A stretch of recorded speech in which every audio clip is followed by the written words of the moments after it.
today. You feeling okay? We've been traveling all over lately, so maybe you've come down with something. That's it. We're getting Baiju to check you over. Oh, Baiju isn't in his shop. Oh, you're looking for Dr. Baiju. He's resting today, but he said to send any patients to the back room. Ah, okay. Thanks. We'll head on through.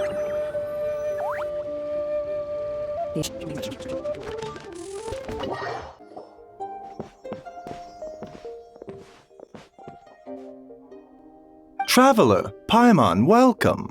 What can I do for you? It's the Traveler. She looks absolutely beat these days. She has these huge dark circles around her eyes, like she hasn't slept a wink. And she keeps spacing out. You have to call her name several times before she snaps out of it. What do you think it is? Is she sick? Very peculiar.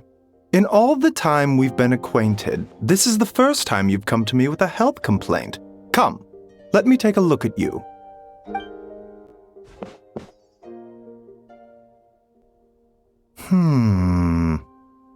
Okay, Paimon does not like that expression, Baiju. It's not serious, is it? Complexion is good, eyes are clear, breathing is steady, pulse is strong.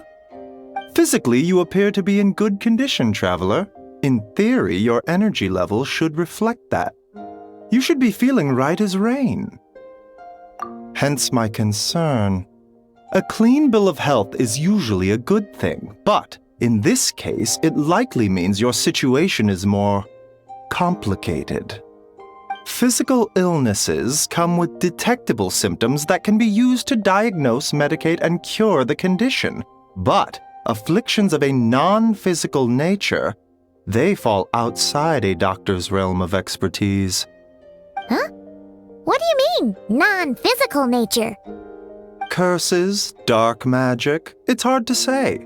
It could just as easily be a simple case of mental fatigue.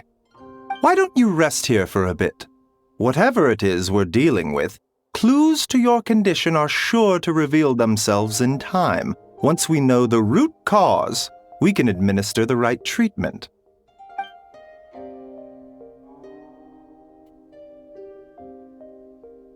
In the meantime, Changsheng and I will review the relevant literature for afflictions that present with mental fatigue.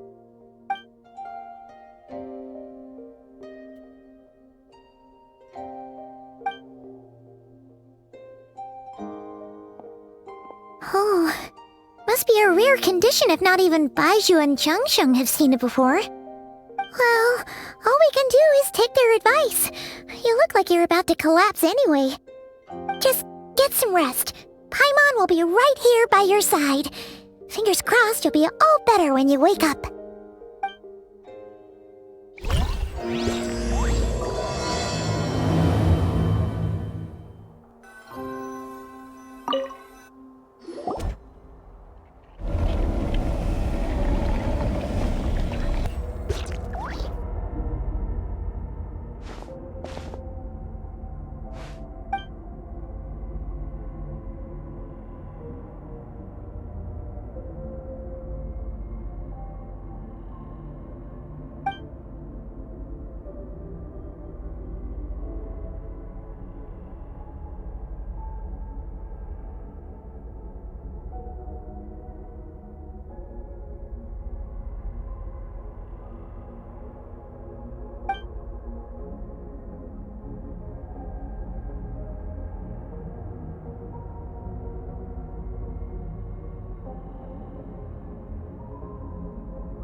Rise and shine! Time to wake up!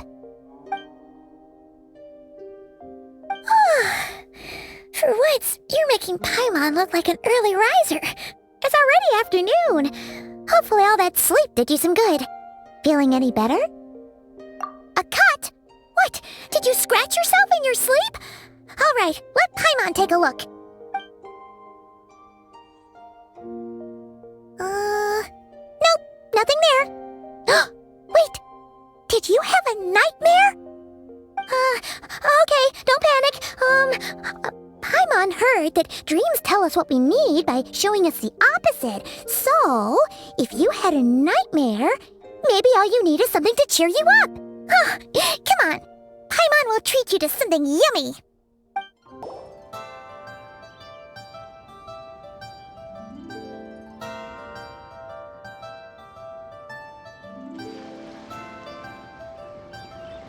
What? So, in this dream, you were trapped in a weird place with thick fog everywhere, and then a spike came out of nowhere and stabbed you in the back? Oh. Okay, well, that's a new one. Are you sure it was a dream? 'Cause from the way you describe it, it sounds like you were really there. But then again, you woke up right where you went to bed. And you were definitely in a deep sleep this morning. Then, it's decided. Paimon will stay up and watch over you tonight. If anyone tries to mess with you, Paimon will beat them up. Or, wake you up first and then we can beat them up together.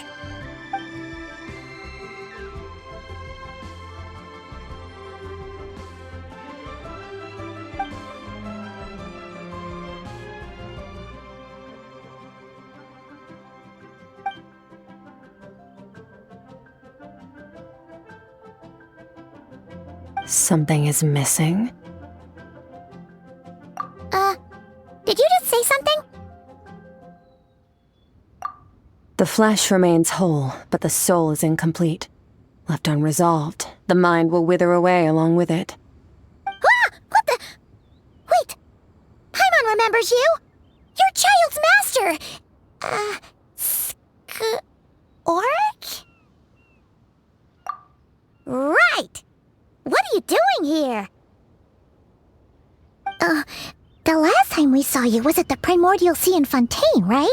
But then we left and never learned where you went after that. Child's been looking everywhere for you, by the way. What brings you to Wanmin Restaurant of all places? You came here looking for us? And were you the one behind that hocus pocus just now? Tell me, what is it that you saw? Tight-lipped, huh? I suppose that's fair. You, I'll take a glass of wine. Oh, of course! Coming right up. We make this one in-house. It's not too strong. Enjoy. Chef Mao, I'll take a grilled tigerfish over here. Coming right up. If I knew we'd be this busy, I wouldn't have approved Shenhe's vacation. At the end of the day, what happens to you is of little consequence to me. I'm not here to try and win you over. Trust me or not, the choice is yours. If you want my help, now's the time to speak up. You have until I finish my drink. I was investigating an abyssal disturbance in the area and happened to notice you. Part of your soul is damaged, and the wound bears traces of abyssal corrosion. Need I say more? Neither of those things sound good.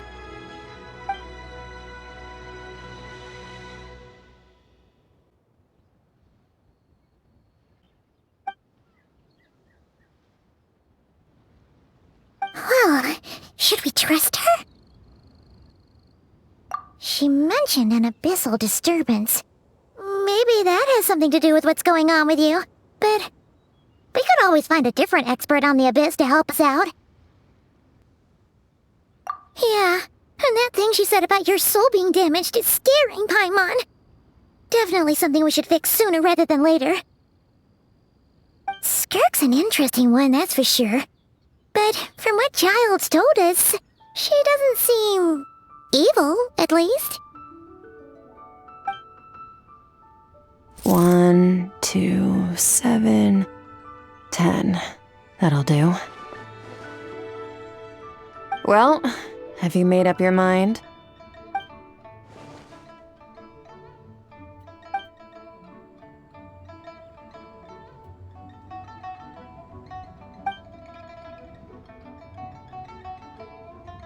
So, that's all we know, Miss Skirk.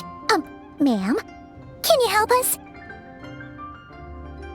So, you can disperse the fog. I understand. Come find me in the Gwali Plains when you're done here. Oh, and I left cash for the drink on the table. Settle the bill for me, will you? Oh, okay. Huh? She disappeared!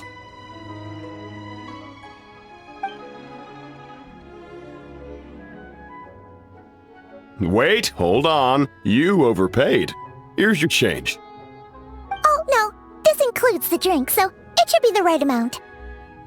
I didn't think you two ordered a drink. We didn't. It was that lady who came and sat with us, remember? You brought it out to her yourself. You sure? I could have sworn there were only 2 of you at that table. What? What'd you put in their dish, Chef Mao? Some kind of hallucinogenic mushroom? You got them seeing things. Seeing things? Wait, so neither of you noticed her? Young lady? About this tall, wearing a purple dress? She ordered a glass of wine!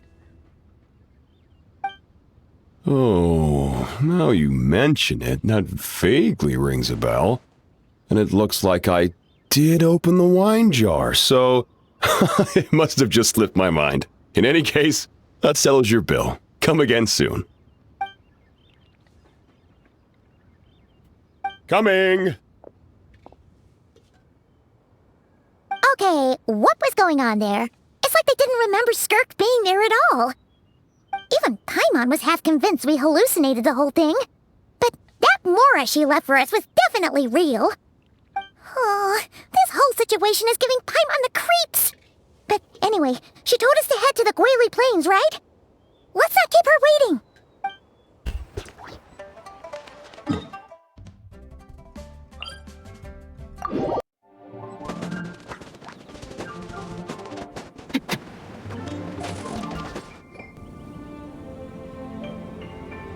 Whoa, what are all these rift hounds doing here? Huh, looks like they're collecting something. Let's go check it out.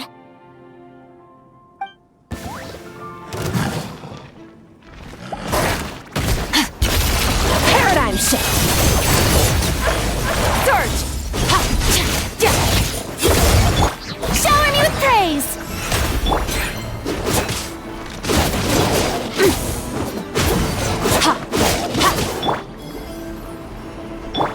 Rise with the sun! Pyroclastic surge! So, this is what they were collecting. It looks kinda like... Yeah, what is going on here? From the moment they are born, all beings with great power have an impact on this world. Even if their body is sundered and their soul extinguished, their influence remains. Gods are the most common example of that. The remnants of gods who fell thousands of years ago remain buried deep within the earth, carrying within them a warped will and a dark curse. Together, these remnants form what you call god remains, and it appears that some of those sealed here were dug up and removed. There are traces left, but they're fading fast.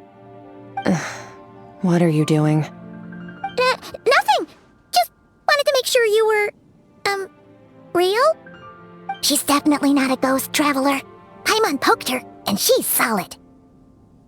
Your life hangs in the balance, and that's what you're fixated on? Strange set of priorities. It was just a trick to avoid being perceived. If someone notices me, those memories are erased. Simple as that. Unlike you, I have no desire to establish a connection with the world. The weak and the lowly have no right to remember me. They're lucky they only have a few missing memories to show for it. Now, can we please get back on track? Okay. Where were we? Right. The god remains. So, basically, there's now less of them here than there used to be, right? Isn't that a good thing?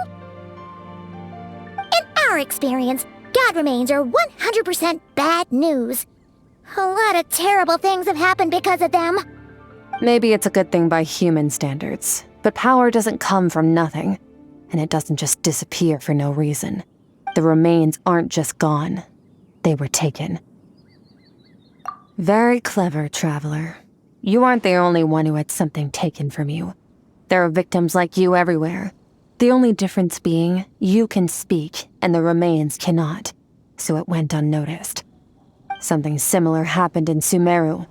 Within the span of one night, countless consecrated beasts were slaughtered, and a large amount of the god remains buried in the desert went missing. Of course, god remains are just one of the targets. The culprit is chipping away at sources of power all over this world, including the Stella Fortuna above. Wait, you mean... the stars? 42 of them have died out in the past few months alone. In Conria, people believed that powerful individuals have corresponding Stella Fortuna. Even should that individual fall, their Stella Fortuna would not disappear, but gradually evolve into a new constellation. Yet now, stars are disappearing from the skies entirely, and it's not hard to deduce what's happening to the power they contain. Something has been leeching power from this world like a parasite steals nutrients from a host. And now, it's no longer satisfied with the remains of the dead. It wants you. This time, it only took a fragment of your soul. But next time, there's no telling how far it could go. No one knows. All I know for certain is this. Getting back what you lost will not be easy. Considering how much power this entity has stolen, it must be a god-level being by now at least. But that's not the real concern. Souls are fragile things, and yours could easily be crushed if you go up against it. So you're gonna help us, right? We're going to help each other. You are my ticket to uncovering this thing's true identity. Well, great! You seem super strong and you know a lot about the Abyss, so Paimon will take it. Don't get all mushy on me. All I'm doing is helping you get back to normal after a sudden crisis. And I should warn you, getting mixed up with me can have unforeseen consequences. We're on very different journeys. You don't want to be in my debt, trust me. You help me uncover the truth behind this entity, and I'll help you recover what you lost. This is a transaction, that's all. You would do well to remember that. Now, come along. Yeesh! You'd think she'd be a little friendlier since she's agreed to help us. But nope, she's just like when we met her in the primordial sea. So cold. Well, whatever. If that's how it's gonna be, then she doesn't deserve our friendship. What she does deserve is a super embarrassing nickname. Ah! Paimon's got it. Frosty the Lavender Melon! Serves that Ice Queen right! Anyway, the important thing is that we get that piece of your soul back. So, let's follow her and see what sort of plan she's got.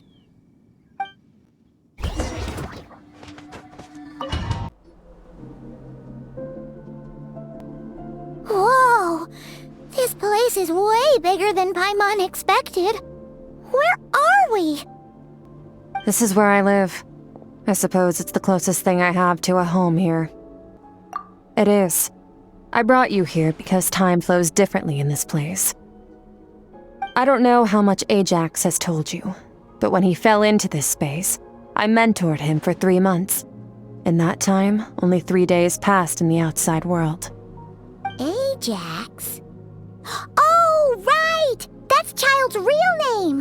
Yeah, Paimon remembers him mentioning something like that. So, a month here is equivalent to 1 day in the outside world? That should mean we're safe from that power-hungry soul snatcher for now, right? Yes, well, I didn't bring you here just to show you around. In the outside world, the Traveler could be attacked at any moment, but coming here has bought us quite a bit of time. Now, we just need to figure out how to investigate that place you saw, the one full of fog. Both your description and the abyssal disturbance I felt point to that space having some connection to the abyss. It could even be a domain similar to this one.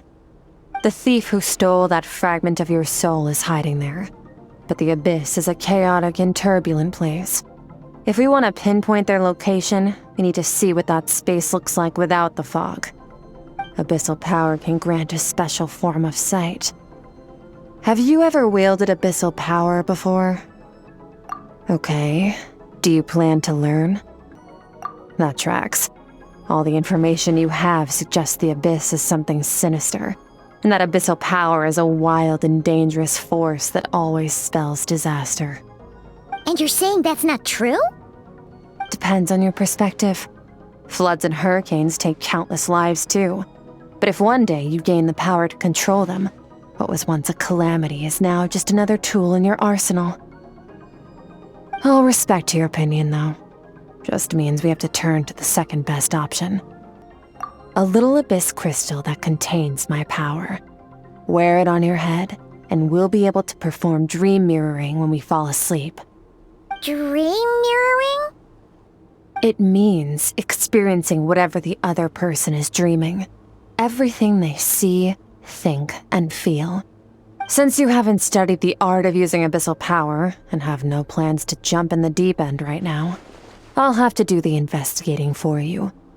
With dream mirroring, every time you slip into a deep sleep, I'll see with my own eyes whatever scene plays out in your mind. Then, I can guide you through the dream environment, and we'll take back what was stolen from you. Huh. You make it sound so simple. Tough to say. This is an unprecedented situation for both of us. Even assuming we do manage to find where this entity is hiding, like I said, getting your soul fragment back won't be easy. To play it safe, I need to give you some special training first. Wait, you're gonna teach her some of your martial arts? Does that mean the next time we see Child, we have to treat him like our senior? Do as you want. For my part, I don't see you as my disciples. You're already a pretty good fighter. All I'm planning to do is build on your current skills and train you for the specific scenarios that I think we might face. But that's enough talk. If you're ready to do this, then come with me. Time might be more lenient here, but that's no excuse to waste it. Oh, she moves fast. Paimon can hardly keep up with her. So, special training, huh? Kind of a rare opportunity. With your skills, there's not a lot of people qualified to train you.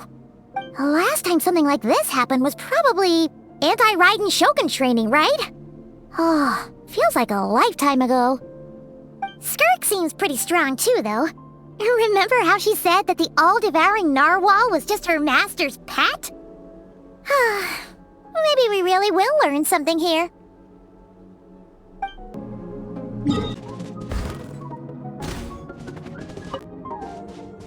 Ready? Bring it on! Your training will be split into 3 stages. Testing your blade work, elemental abilities, and reasoning skills. We'll start with blade work. You're no rookie in this area, so I won't bore you with the basics. During your long journey, you've no doubt sparred with a lot of talented sword fighters. Consciously or not, you will have picked up all kinds of techniques from them. You bet!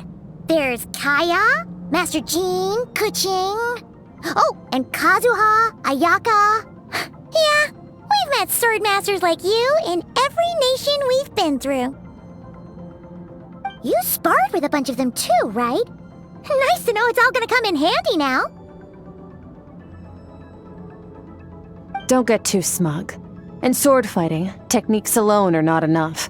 You need a cohesive system to bring it all together. A style or school of fighting. To use the human body as an analogy, Your style is your skeleton, the foundation, the framework. Techniques are the muscles and other flesh attached to the bones. This is where your strength comes from. Improving your sword fighting is like growing that body. If your frame got bigger and taller, but you didn't add any muscle mass, you'd be weak and flimsy.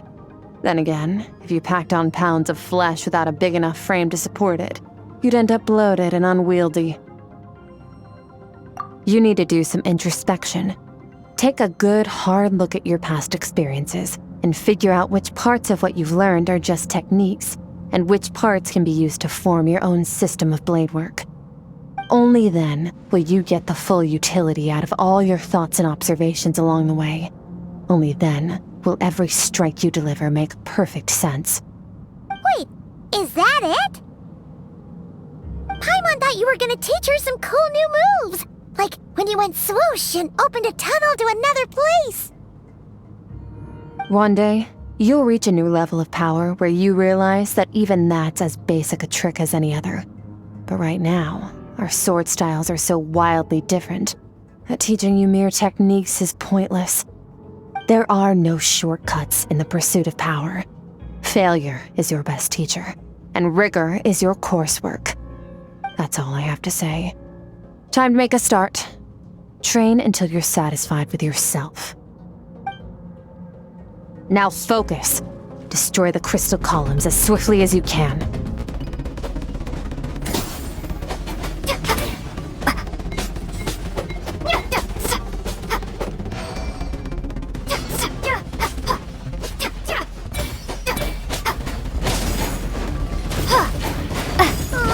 This is making Paimon's head spin.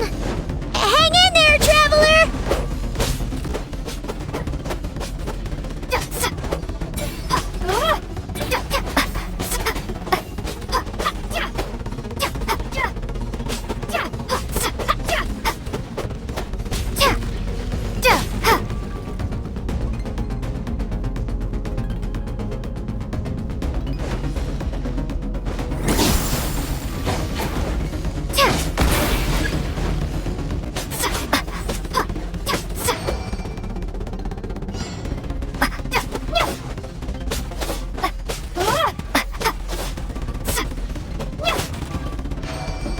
Stay calm. Use your head. You have to keep it together.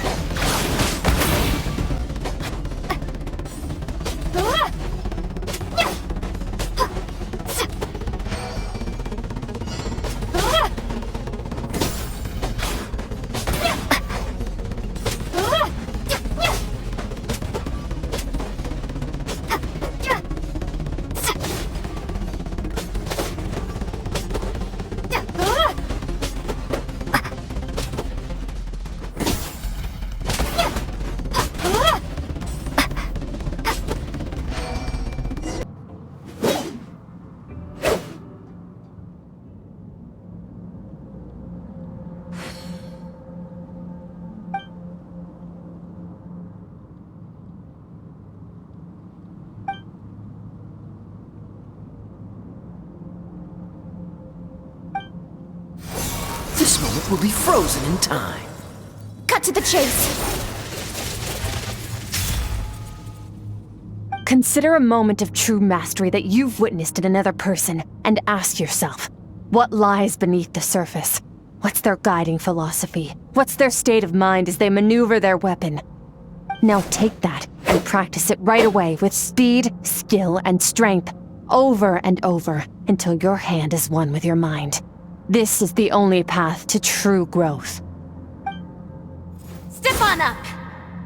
Dance with the waves.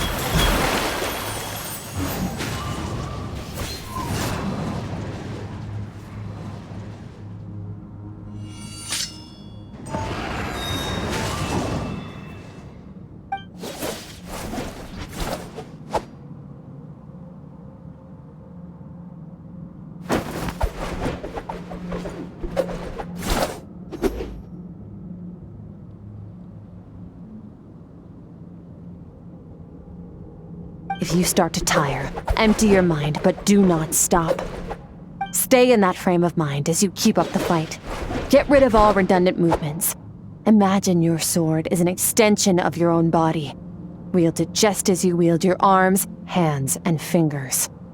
'Twas on a deserted, moonlit night that the hero approached the vile dragon's limpid lair. Ring Cutter!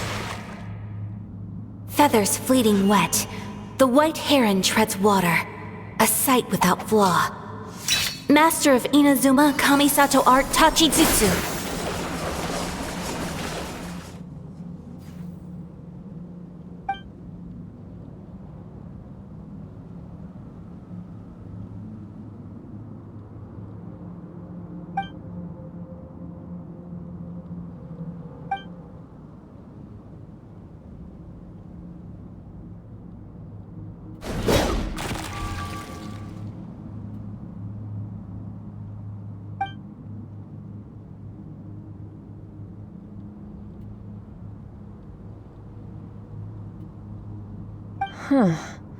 Looks like you've made some real progress.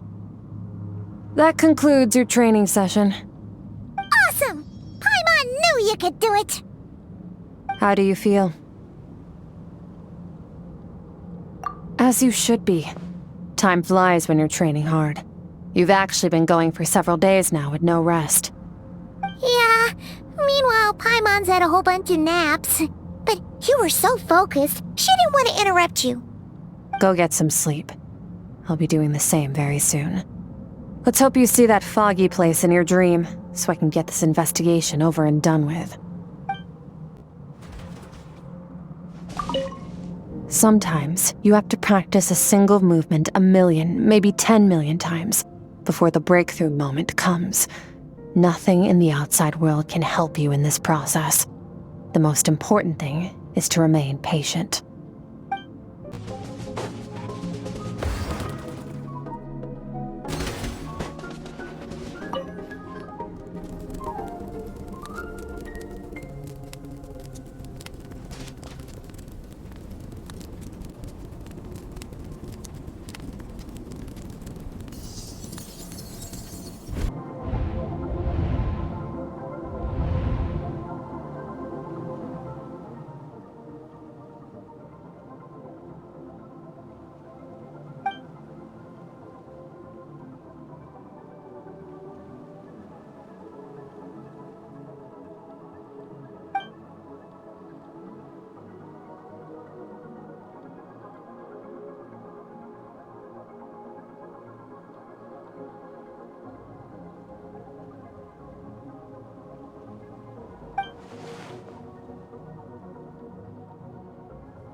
Skirk, why are you skipping classes again? We've talked about this.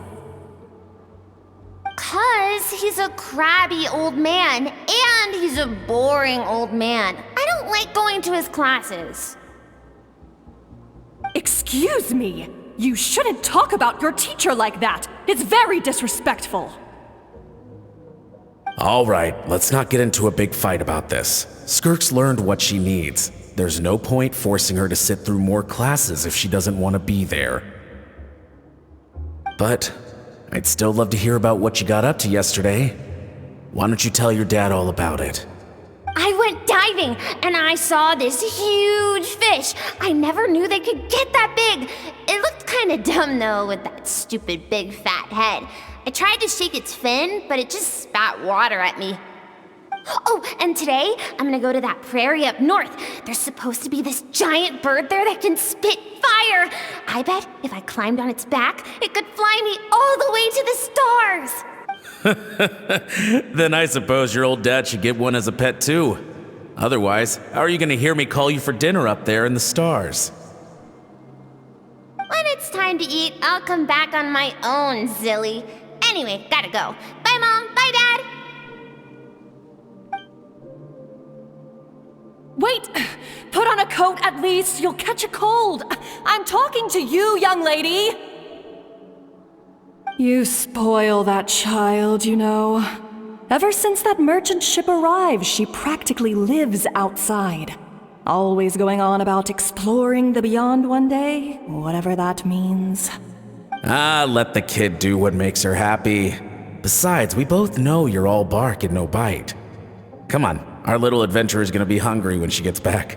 Let's get started on dinner.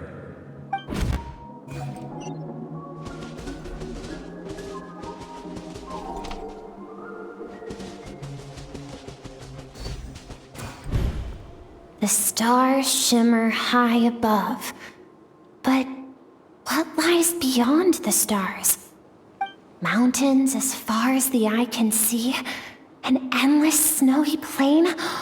Or maybe buildings taller than the sky, like the people from the merchant ship said? I can't be the only one asking these questions. The universe is fascinating. If only I could meet some other people like me. We could set sail together and explore every corner of the world. I'm sick of being a kid. There's so many amazing things out there, and I'm ready to see them all. But for now, I'm starving. Better get back.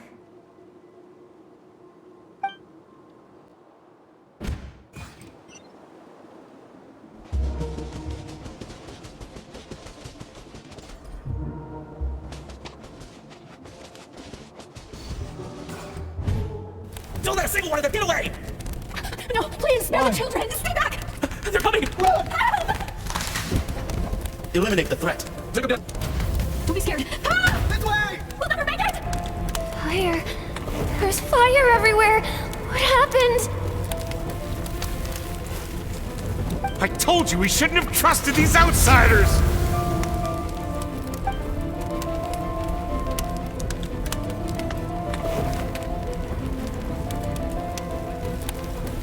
Why are you doing this?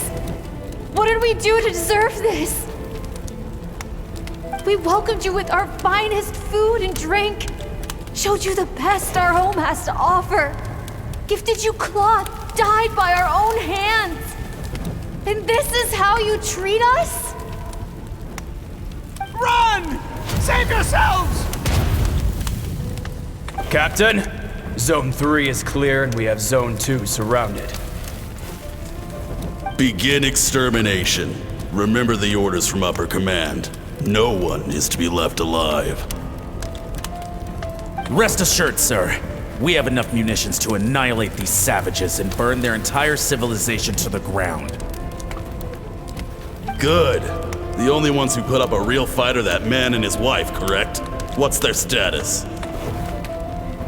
We shot the man in the ankles and the wife broke her wrist attempting to fight back. They won't be doing much more fighting. They're holed up in their home for now, but they won't last long. To prevent them from making some kind of last stand, we're planning to clear out the other zones first so we can send a bigger squadron to surround them. Well, well. Turns out some of these beasts do know how to use their claws. Now the threat these savages pose will be undeniable. Let them cling to what's left of their lives for a little longer. Once the other zones are cleared, I'll cut off their heads myself.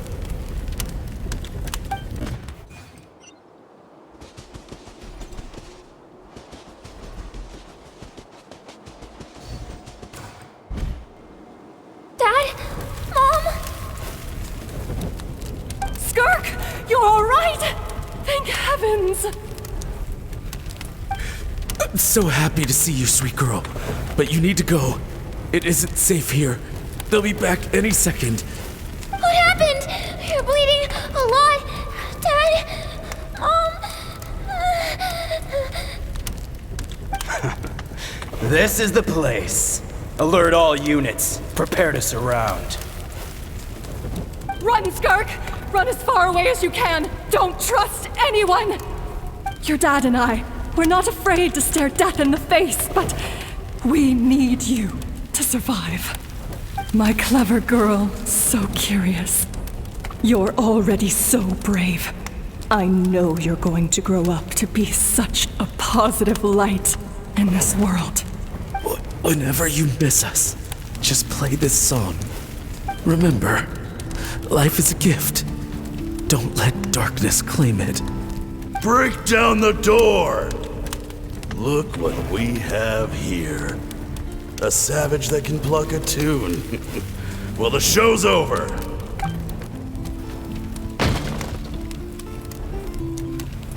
You!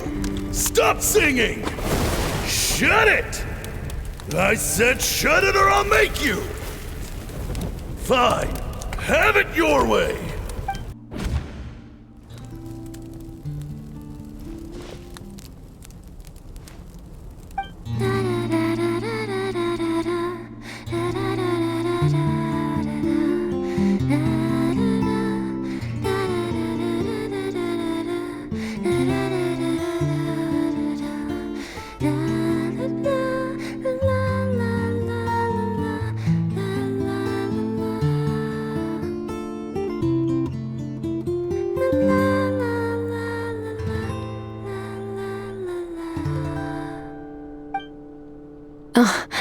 You're awake? I found a few clues while you were asleep, but it's only a start. Now, time for the second stage of your training. This time, the focus is elemental energy. Come find me when you're ready to begin.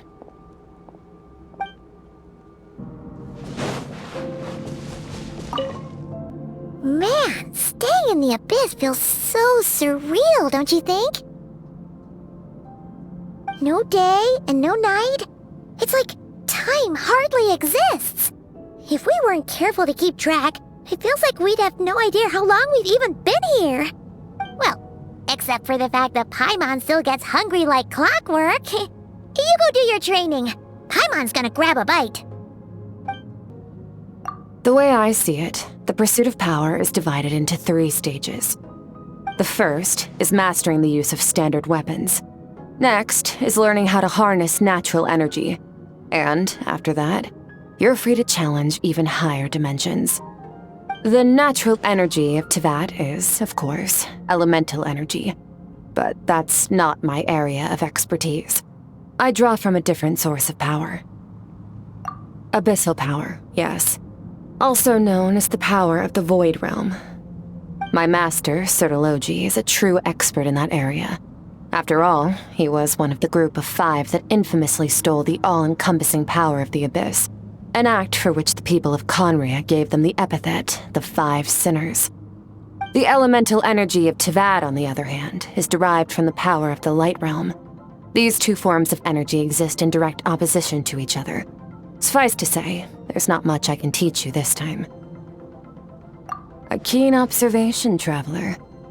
Call it respecting local norms. The Abyss stands in direct conflict with the will of this world. So, to make my life easier, I disguise my power to make it appear cryo-like in nature. It's a technique I learned from some Conrian ruins, known as the 7 Shifting Serpent. If you ever change your mind about delving into abyssal power, I can teach it to you. So I've heard. You seem to have a knack for removing abyssal power. But is purification really what's going on there? Like I said, power does not simply disappear. Just thinking out loud. Let's focus on your elemental training. That's what's gonna help us if the situation gets tricky. True growth comes from adversity, but only if you make the choice to pick yourself up again every time you fall. So, it's time to push yourself to the limit, and then keep pushing. This is the only way to advance at pace. Use the power of Animo to clear the field as fast as you can.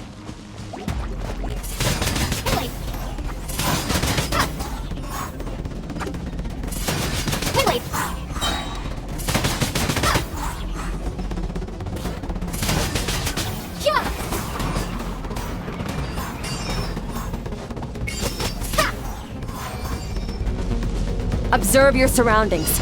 Look for things you can use to tilt the scales of success in your favor. Wait. Wait. Prepare to be blown away.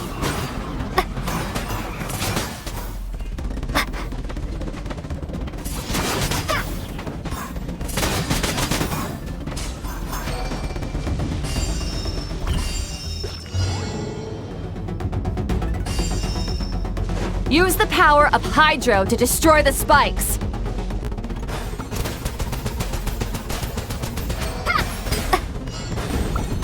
Faster! Don't give them a chance to strike you. You need to be quicker than you were in your dream. You can't afford another injury like that.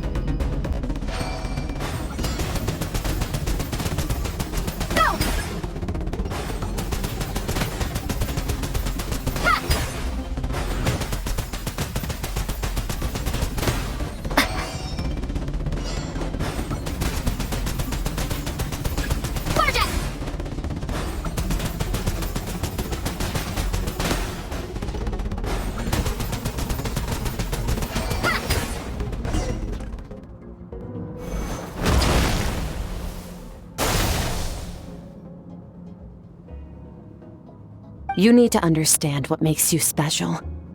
The ability to wield elemental energy without a vision and switch between the elements at will.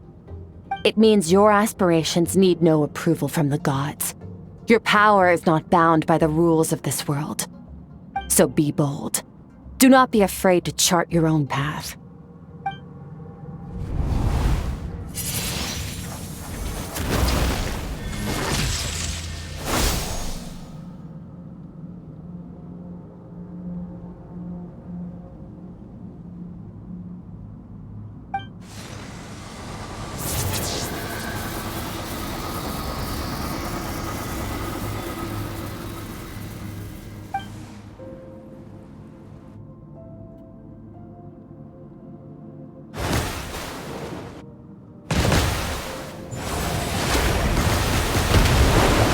Very good.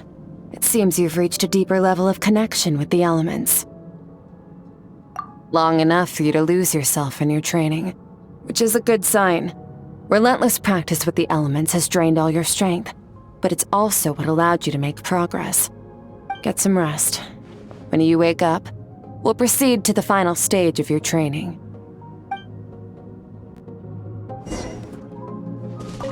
If you wish to master the elements at a fundamental level, you must see the entire natural world. Nature in all its places and forms. That is part of what it means to be a traveler.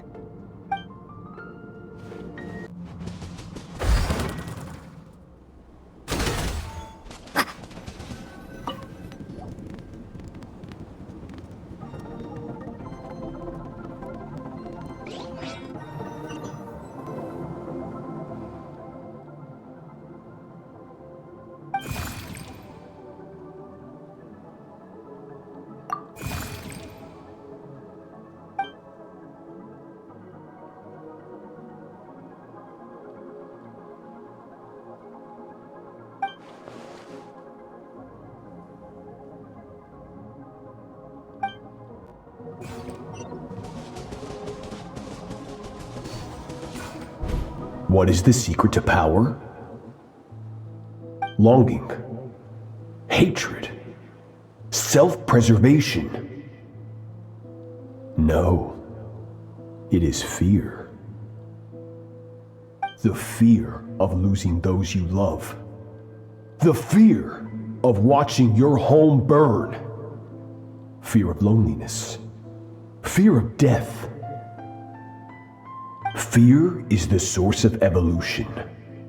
It forces humanity to adapt to their environment and overcome hardship. It is in the process of prevailing over our fears that we surpassed first ourselves and then the rest of the world. That fear is now part of you. It calls on you to evolve. And it is time to answer.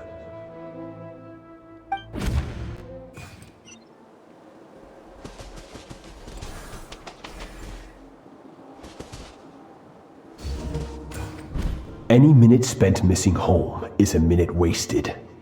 Practice your sword work instead. Do not make me tell you twice. But, Master, I can barely lift the sword anymore. If I keep going, I feel like my wrist is going to break. So it has not broken yet. Then pick up your sword and keep practicing until it breaks. I want to hear the cracking and splintering of bone. After all, bones can always be reset.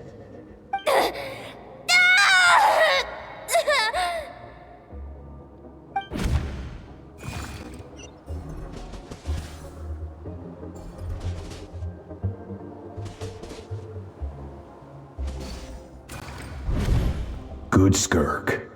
Once again, you survived. How do you feel? Cold and pain. These are signs that you are adapting to the abyss. Each time the flesh is torn and the spirit crushed, each time you claw back from the brink of death, you become stronger. I now understand why these people sought to destroy your homeland. Your potential goes beyond even what I could have anticipated.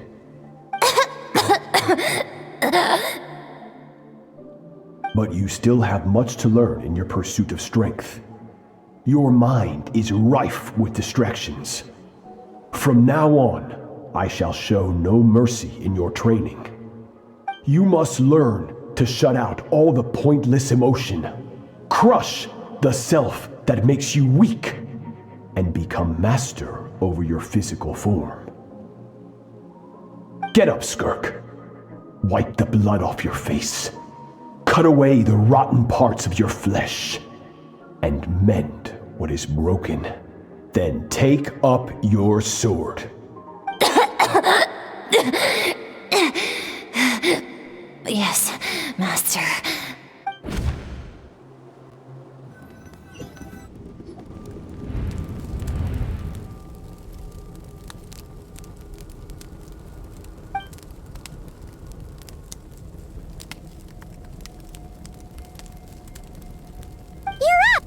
Hopefully you got some good rest. Skirk said to tell you that she's ready to start the final stage of your training whenever you are. So, want to head over now? Or did you want to wait a little?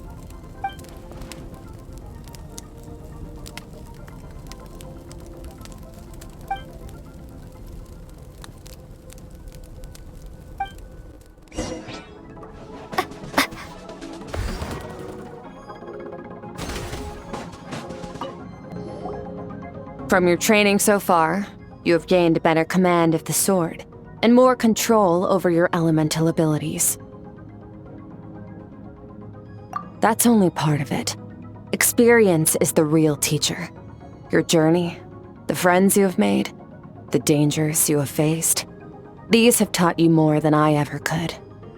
Now, it's time to focus on how you react under pressure. You must be able to think rationally, even in unpredictable combat situations. To simulate this, I'm going to attack, and you're going to block. Ready?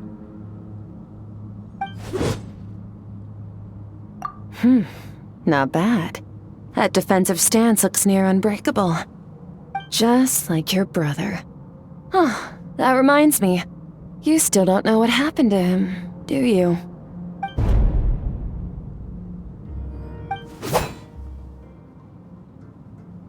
Hey, no fair! That's cheating! You think every opponent has the same moral code as you? You can denounce their deplorable methods all you want. But only if you live to tell the tale. The dead don't get to complain. Strong emotions will always arise in combat. Anxiety, anger, fear. But a true warrior is never at their whim. Only when you are free from the influence of emotion can you make the right choice, no matter the situation.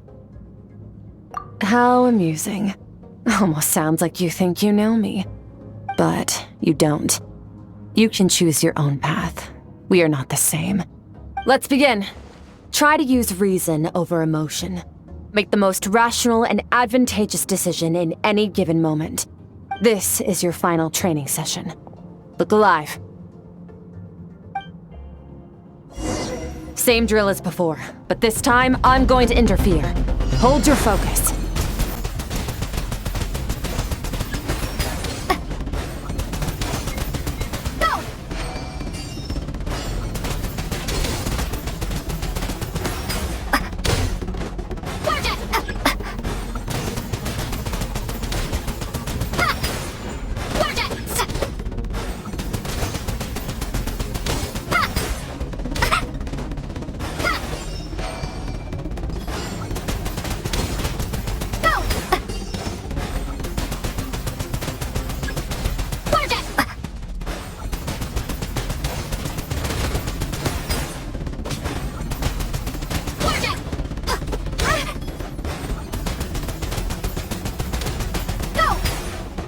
Not bad. Better than expected.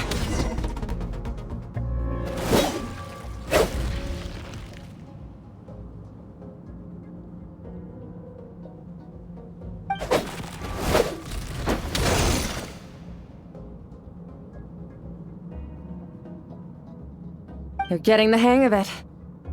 The first step to controlling your emotions is controlling your mind. You want a unified train of thought.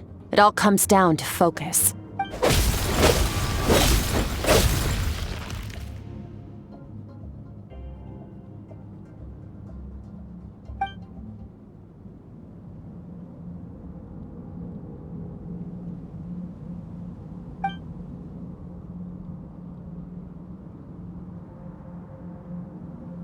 Your mind is rife with distractions. From now on, I shall show no mercy in your training.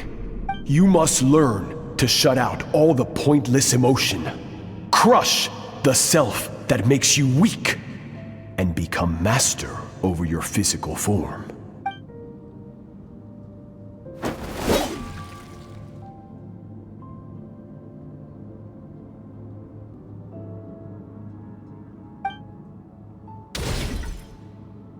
Stop. Let's pause here. One look, and I can tell your mind has wandered. That's to be expected. There's a limit to how long a human being can concentrate on one thing. Staying calm and focused sounds simple in theory, but in practice, it's more demanding than sword work or elemental abilities.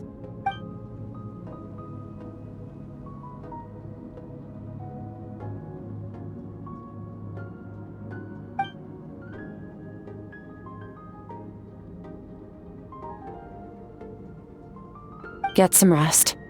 No point training further if you're already dead on your feet.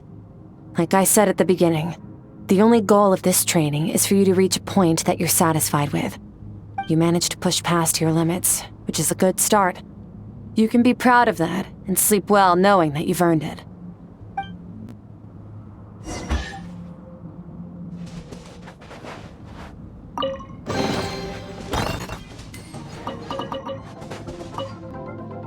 Warriors will train day and night to perfect their skills. But when the battle comes, their fate may be decided in a matter of minutes.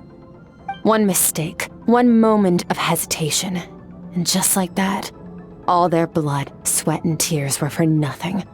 You need to push yourself to perfection, or you might not even live to regret it.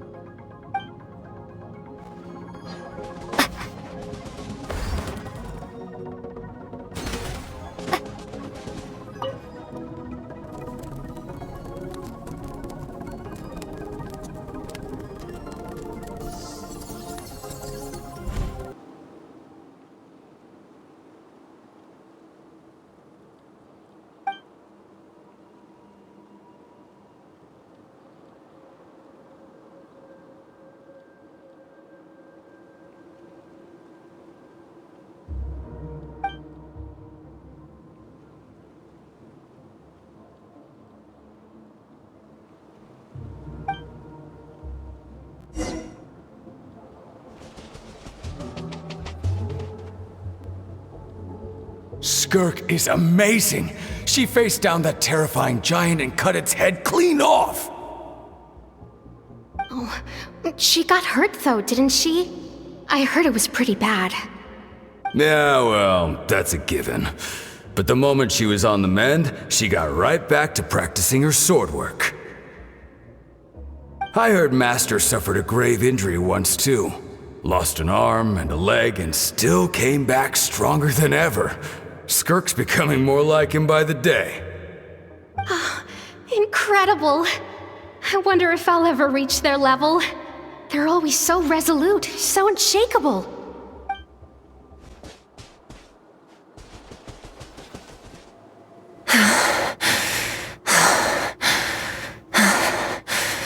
Pathetic. You're not even trying. You're so much weaker than you think. Skirk, have you become a positive light in this world? Do you even remember how many of us perished in that fire? How many bodies were left to rot on the scorched earth? Yet you alone live on. Keep your gaze fixed on your blade. You don't deserve to rest. I have so many questions. I just want to jump in a spaceship, explore the whole universe, and get answers from the stars. I just need to wait till I'm grown up. Then I can do anything.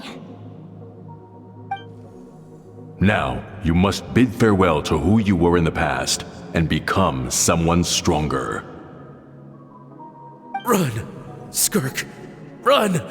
Only death awaits us here. Keep running, and don't ever look back.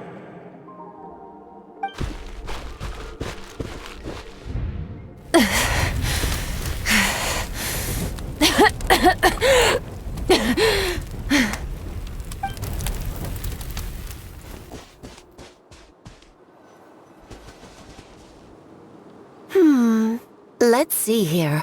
First things first, you need a new identity.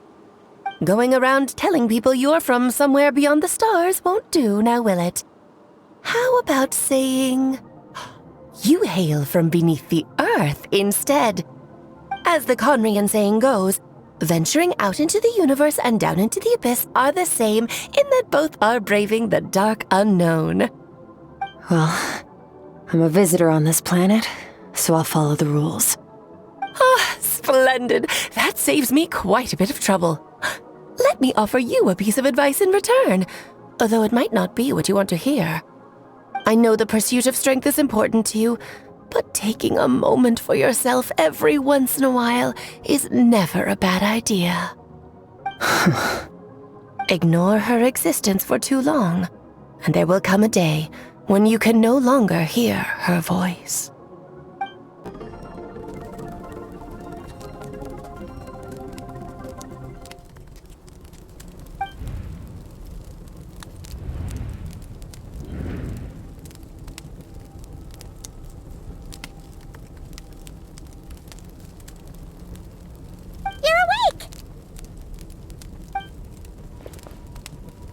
Be starving, right? Ta-da! A barbecue feast just for you! Of course you are! That's why Skirk and Paimon got this all ready for you. Dig in, before it gets cold. Ah, well, if you're around someone long enough, it's bound to happen. Plus, Skirk can cook. So, Paimon decided she can forgive the whole Ice Queen thing. Paimon's not one to hold a grudge. Here's an idea. Let's save the chit-chat until after the meal.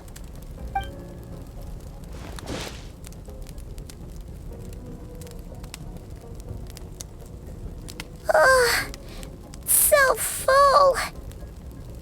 Okay, it's Paimon's turn to sleep now. Wake her up when it's time to go.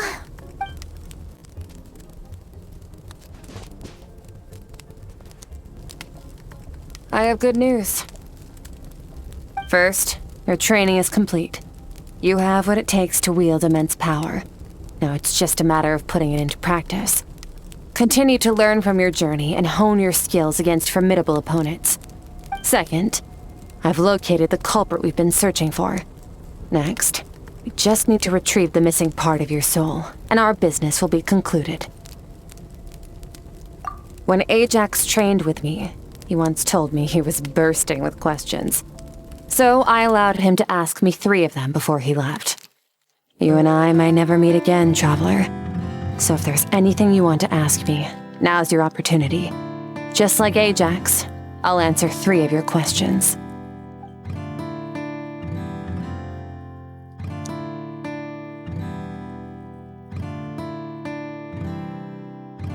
Okay, not the angle I was expecting. What makes you ask that?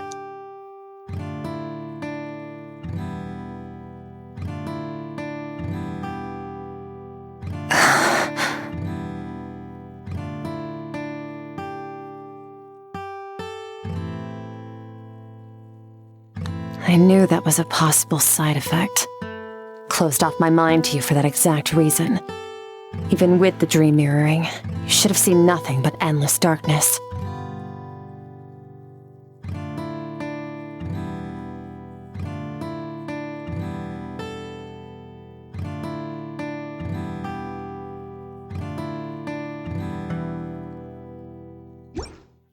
Whatever. Must have been a flaw in my execution. I shouldn't be too surprised. Due to some recent circumstances, my self-control has been lacking as of late. Since you've seen what you've seen, there's no reason to hide the truth. All I ask is that you keep it a secret.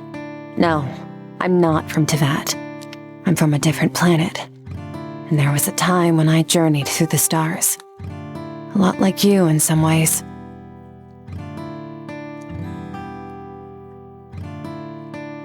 No, we're different in that respect. You're influencing the fate of this world. But me, I'm just passing through. Several hundred years ago, my master, Sertologi, opened the border between worlds and sent me here. But this is not my home. And one day, I'll return to the vast unknown of space. So, there you have it. On to your second question.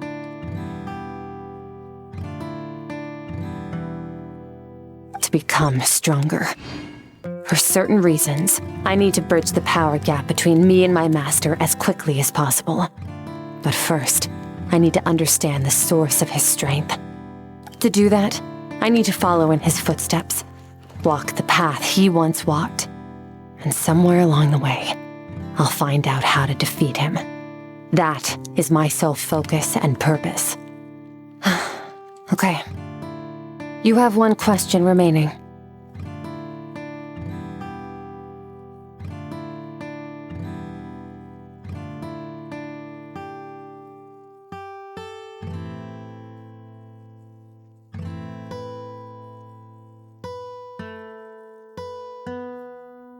You make it sound so easy. Ever since the incident I experienced there, I've never stopped searching for Master Skirk and that unknown abyss. But it's been years now, and I've still found nothing.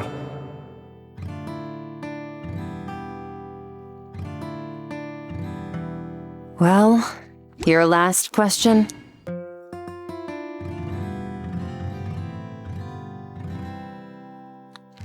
Ajax. His situation is different than yours. Before you ever crossed paths with me, you'd already encountered many formidable people, studied their techniques, and developed your own skill set. So, during your training, all I had to do was build upon that foundation. But Ajax was so young when he came to me. A complete blank canvas. Children can't help but imitate their role models. In the long run, that would only hinder his growth. Once Ajax has enough strength in his own right, I will allow us to meet again.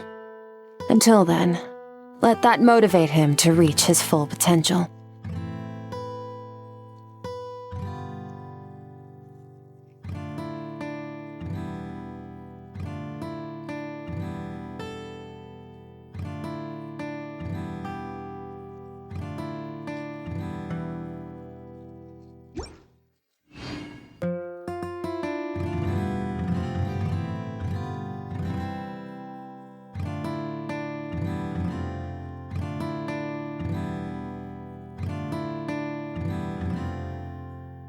Unlike you, I have no desire to establish a connection with the world.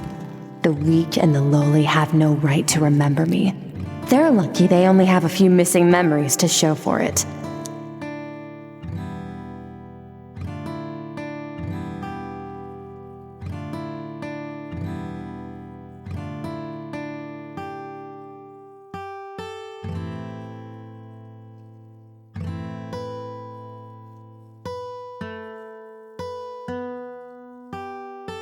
Wake up your companion. It's time to go. Oh, and everything I just told you. Best keep it a secret from her as well. Time to go. Oh, finally. Where are we headed? Just follow me. I'll open an abyssal rift close to the culprit's location. It will take us to where he's hiding.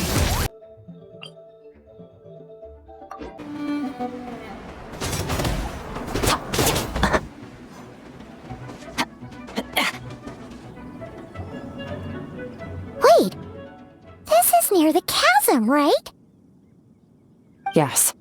If we enter from here, we'll be able to reach that place from your dream.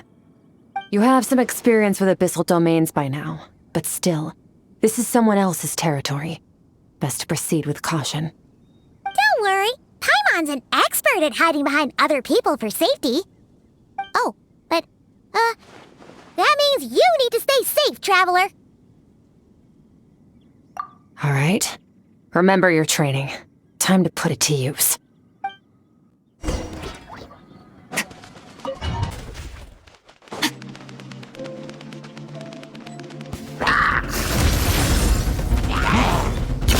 Another star goes out!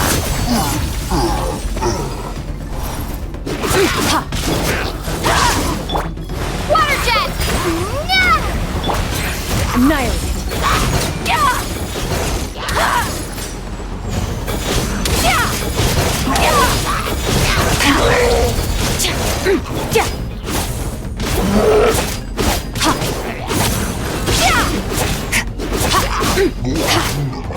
Merciless.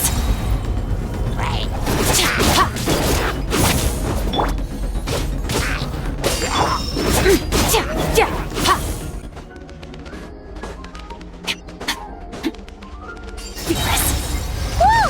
Look at all these spikes! Careful! Don't get hit! You know what? Paimon's just gonna float behind you. Come on, you got this!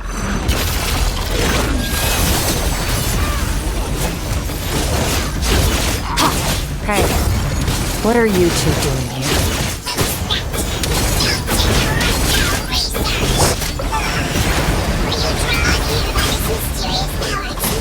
Dusty, like an abandoned house. Let's press on. Water jet!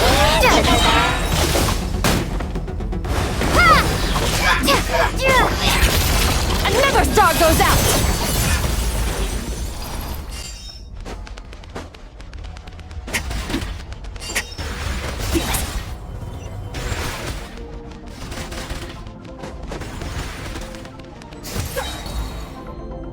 Oh, looks like this is a dead end. Did we make it to his hiding place? Ugh, this fog is making it impossible to see anything!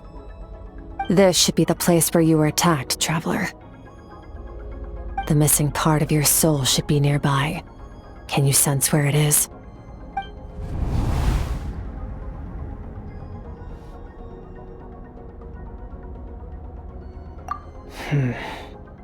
Our opponent must have covered his tracks just in case. Otherwise, you should have sensed it much more strongly. Hold on! Look! The spikes are back! Stay calm. Let's hold back a little. Give our enemy some wiggle room so we can see what we're dealing with. If you're too reckless, we might be playing right into his hands. Our enemy took part of your soul for a reason. It's likely he integrated it into his attack somehow. If we're smart about this, we can track it down.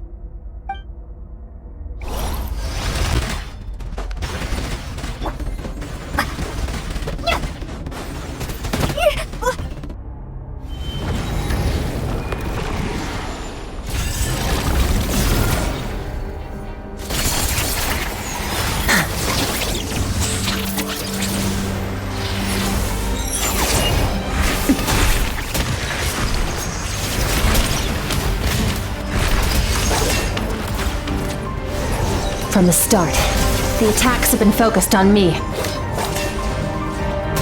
Trying to break through my defenses? I see.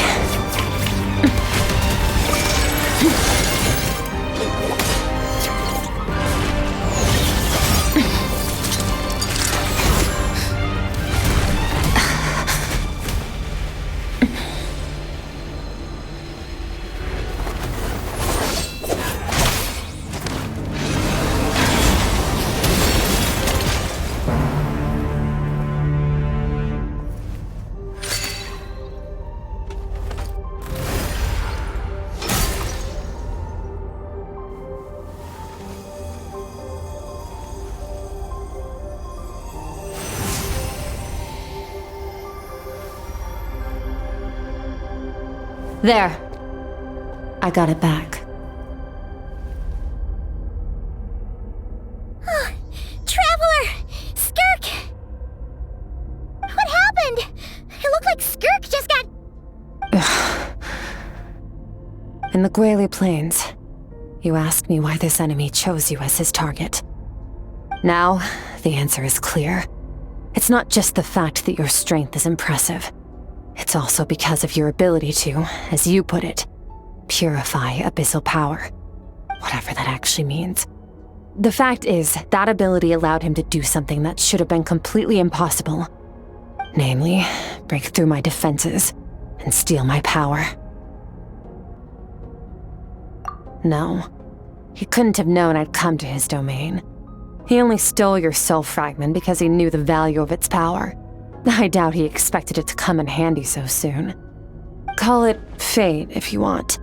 I believe that's the term they use in this world for arbitrary coincidences like this. In any case, it works to our advantage.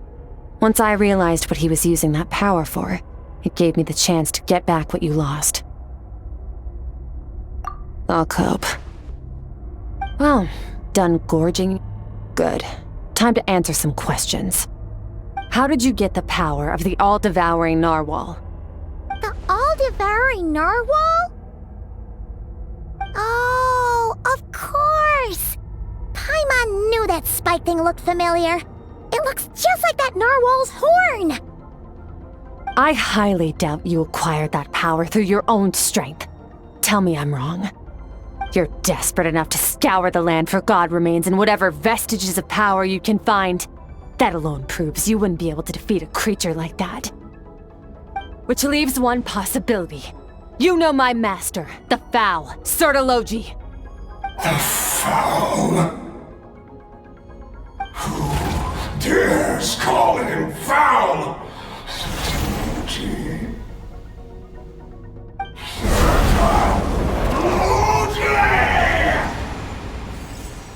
What's wrong? Bit off more power than you can chew? You're struggling to hold a basic conversation.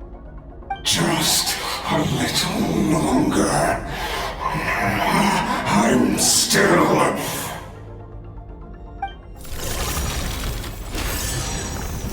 Look! It's back! Those obsessed with power will let it devour them before abandoning their pursuit. Keep calm and use reason to decide the best course of action.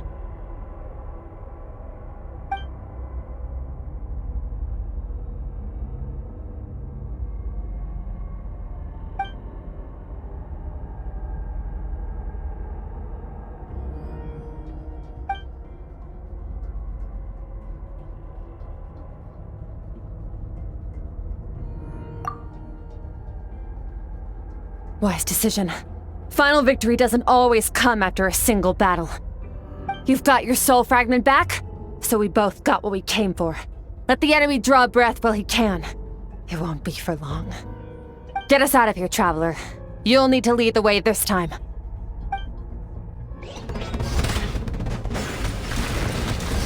Skirk, is your shoulder gonna be okay? The wound is minor. It'll heal in no time. You should focus on getting out of here alive instead. Uh-oh! Falling spikes! Run!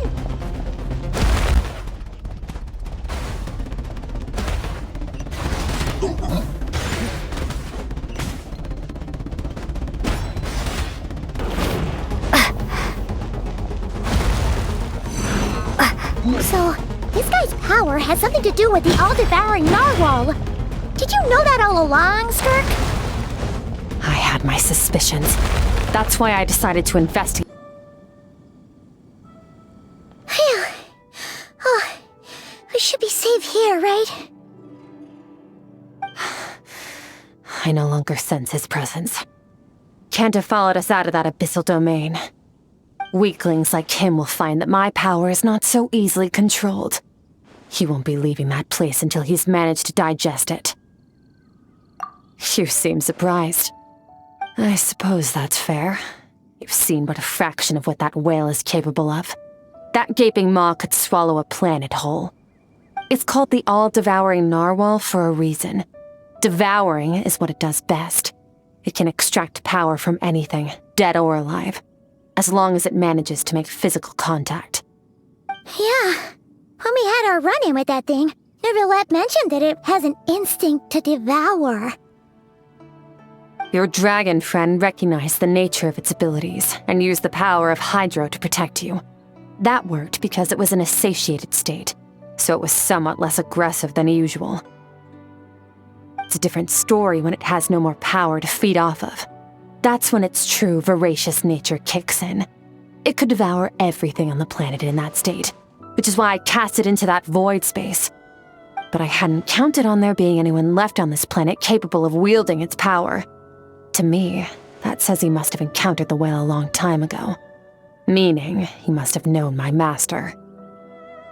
Exactly. It told me everything I needed to know. Hence why I said we both got what we came for. And I believe that brings our transaction to an end. Now that you're whole again, you can get back to your own journey. I'll handle the rest of this situation myself. No way! We can't leave now! Something was stolen from you because of us! We have to help you get it back! This isn't my first taste of failure or losing power. When you fall, you get back up again and become stronger. That's how it is. But what if that monster finds you before you're all better? Plus, how are you gonna get home? It's not like you can just go swoosh and open a door to the abyss again. Not without your full strength. So, sticking with us for the time being doesn't sound so bad, does it? Fair enough. Then take this. What is it? A bag of Mora. Nothing in this world is free. I know that much.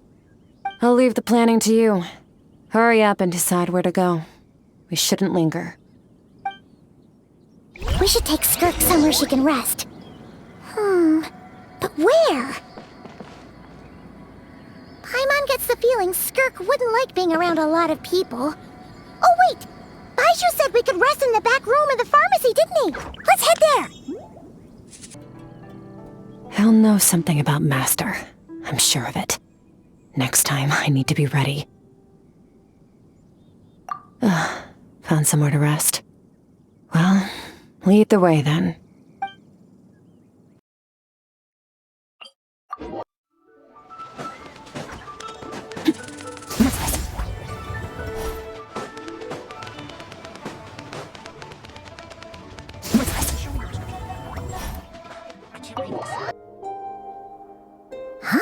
This bag from Skirk has a ton of Mora in it.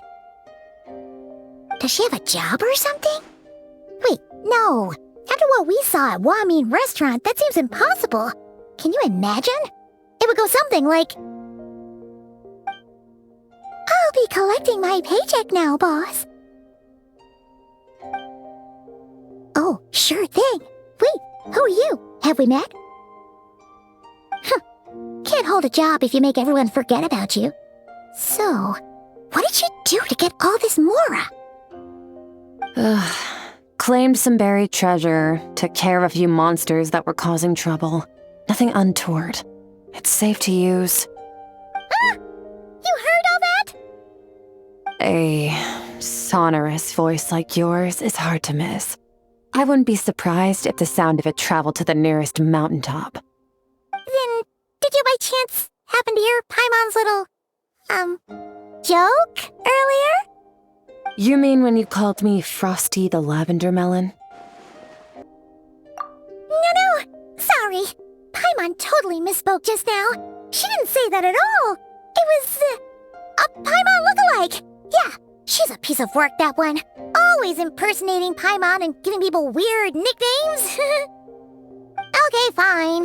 The truth is, Paimon didn't like you all that much at the start. But things are different now. You helped the Traveler in a big way, so... What do you say?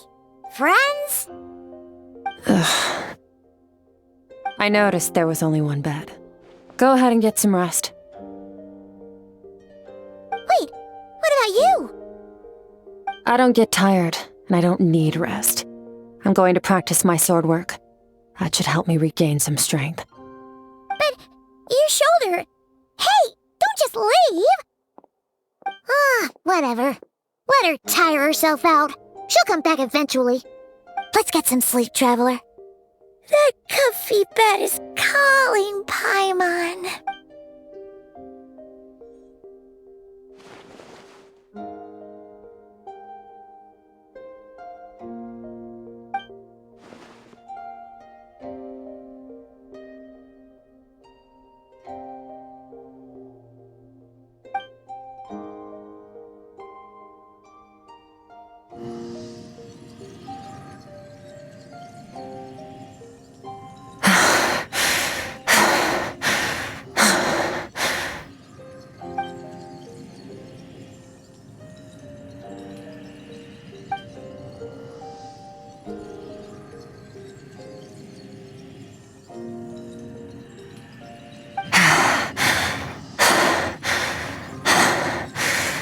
Quiet.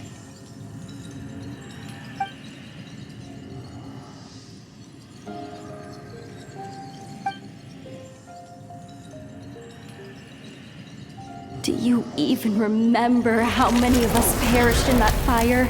How many bodies were left to rot on the scorched earth? Yet you alone live on. Keep your gaze fixed on your blade. You don't deserve to rest. Run, Skirk, run! Only death awaits us here. Keep running, and don't ever look back.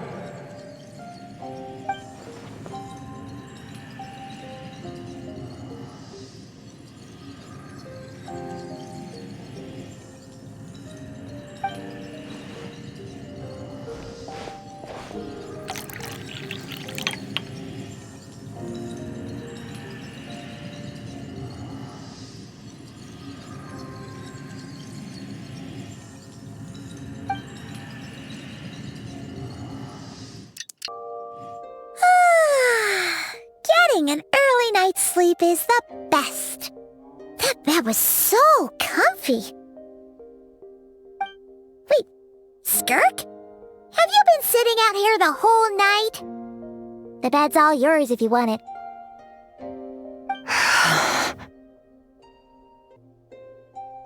About 60%. Maybe 70. Whoa! Paimon thought it would take at least a couple of days. That was fast. No, not fast enough. That's 20% less than last time. Same training regimen, same intensity. Nothing felt different, but somehow the outcome fell short. No, I think the problem's with me. I need to meditate for the next 2 days. Deep introspection should help me find the issue. Ooh, sounds intense. We'll watch over you in the meantime, then. Thanks. See you in 2 days.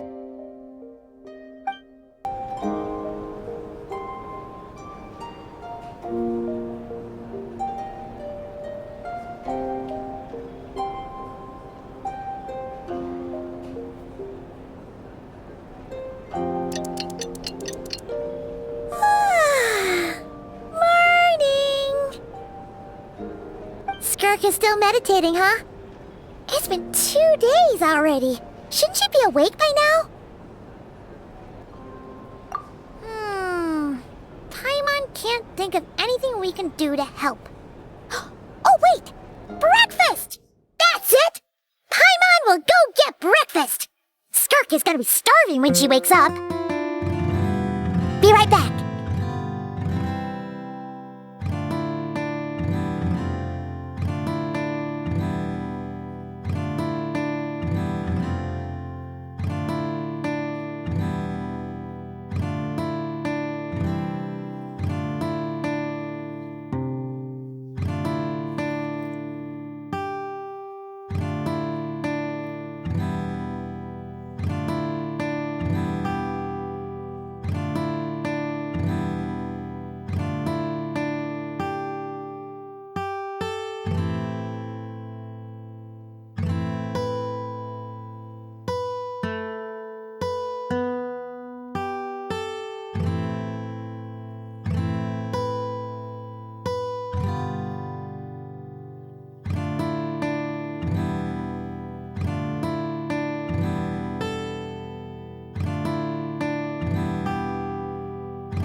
That's right. This is Skirk's inner world. Think of it as the threshold between the soul and dreams. This isn't your first time here, but what you remember is probably a space covered in darkness. I only managed to illuminate a small portion for you back then. Actually, it's my first time talking to someone like this. I only managed to break free and bring you here because the injury weakened her power. I guess that's why I can speak again, too. Call it fate, if you want. I think that's the word they use in this world for lucky coincidences like this, right? Now, before I take you to her, I gotta ask. You're the first outside visitor to ever come here, so what's your impression of this place? Oh, you noticed. This river represents Skirk's strength. Strength accumulates over time. It is the summation of a person's lived experience. So this river is where all the fragments of Skirk's life should converge into a single stream of memories and emotions, flowing forward as one. But as you can see, this river has been severed numerous times. It's because Skirk doesn't like who she was in the past. When all she sees reflected in the river is a disgraceful shadow of who she was, she cuts through water and rock with the sword of reason, severs her connection with the past, and begins anew.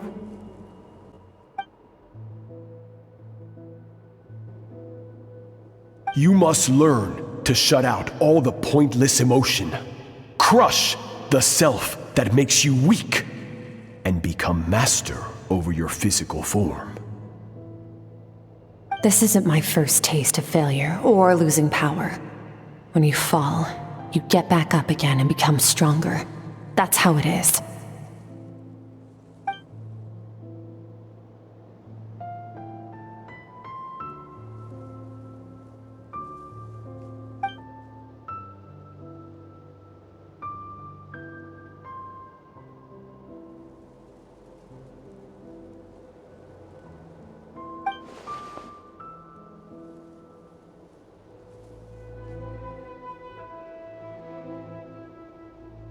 The answer to one mystery invites another question, I see.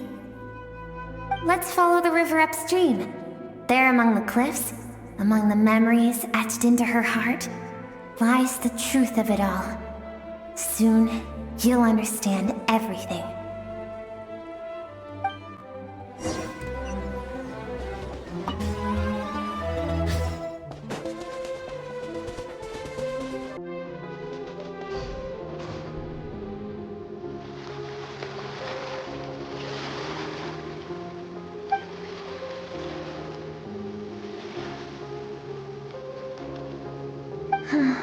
I've always thought that, even when falling leaves don't come from the same tree, they can still form bonds of kinship when they meet.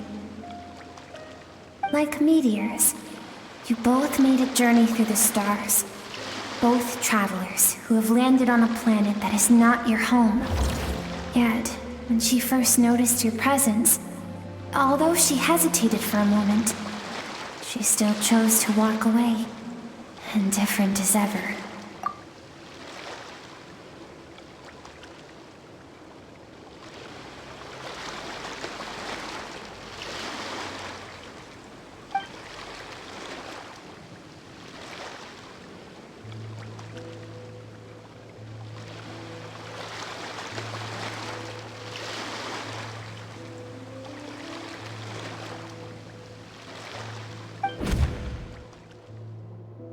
Seems like you've answered your own question. Skirk sees herself as a trespasser in this world. She's made a conscious choice to avoid altering its path. But the reason for that decision stems from events much earlier on in her life. Let's keep going. It's still a long way to the source of the river.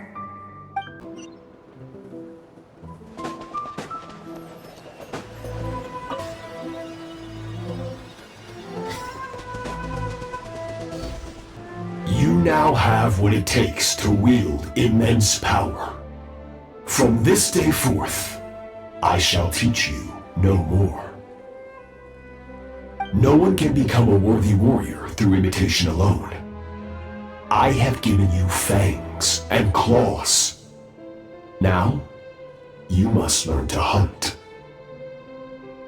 You wish me to travel the world beyond on my own, Master? Indeed. Make new friends. Embark on your own journey. And piece together a new future from the shattered remnants of your past. We will still have contact through the abyss. But know this. One day, I will take the life you worked so hard to rebuild and reduce it to ashes. Just like the fire that haunts your mind. Why do you do that? I have told you before, fear is the catalyst for human evolution. You have tasted loss. You have known fear, so deep it can be felt in the bones. But as living beings, we all have an instinct to detach from that which harms us. And thus pain dampens over time, and the acrid taste of fear becomes but a distant memory. Yet now, I have bestowed upon you the gift of fear eternal. It will drown you in the nightmare of your childhood, or it shall drive you to defeat me, whatever the cost.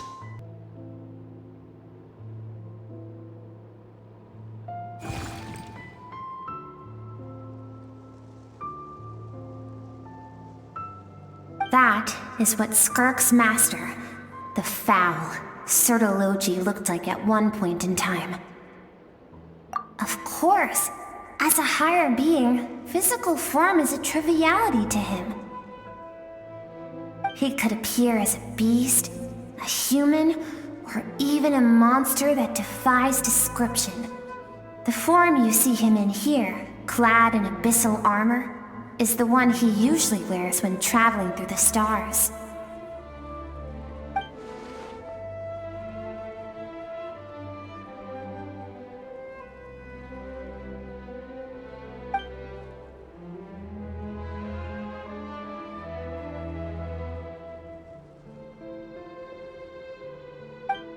For certain reasons, I need to bridge the power gap between me and my master as quickly as possible. But first, I need to understand the source of his strength. To do that, I need to follow in his footsteps, walk the path he once walked, and somewhere along the way, I'll find out how to defeat him. That is my sole focus and purpose.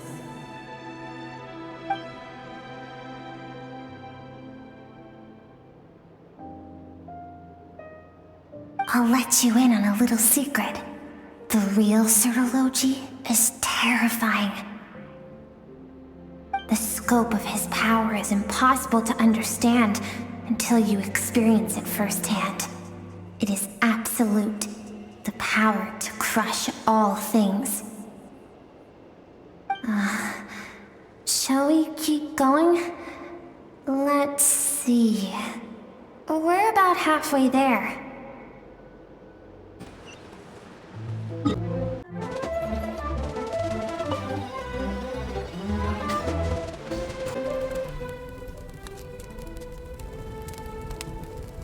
We've made it quite a ways already.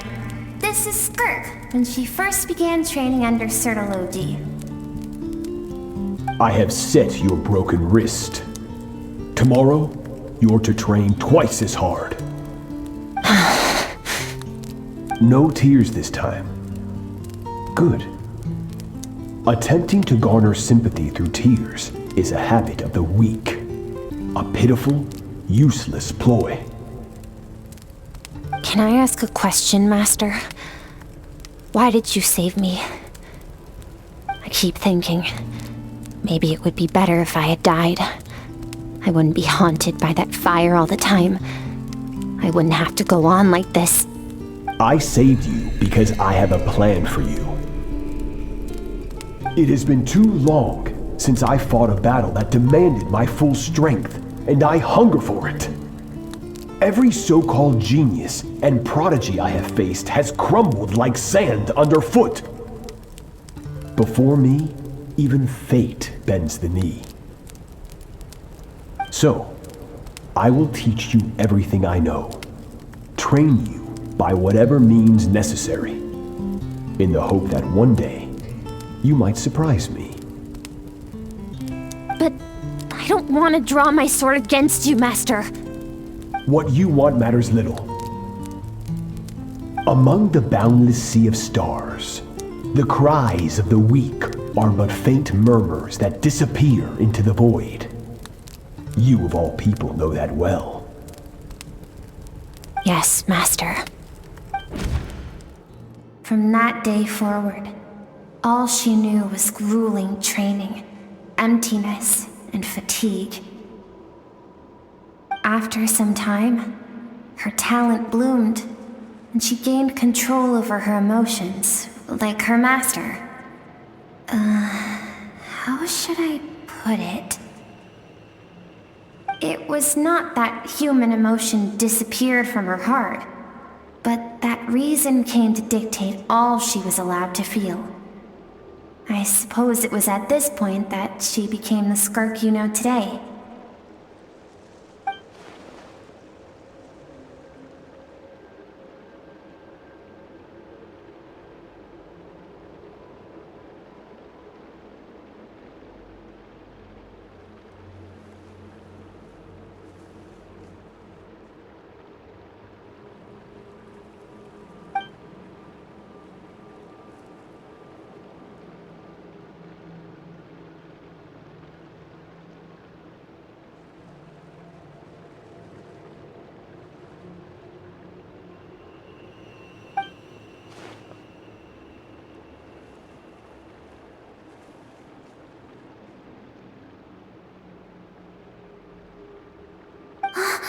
We're nearly there. I almost don't want to reach the end. Well, shall we? This is the final stretch.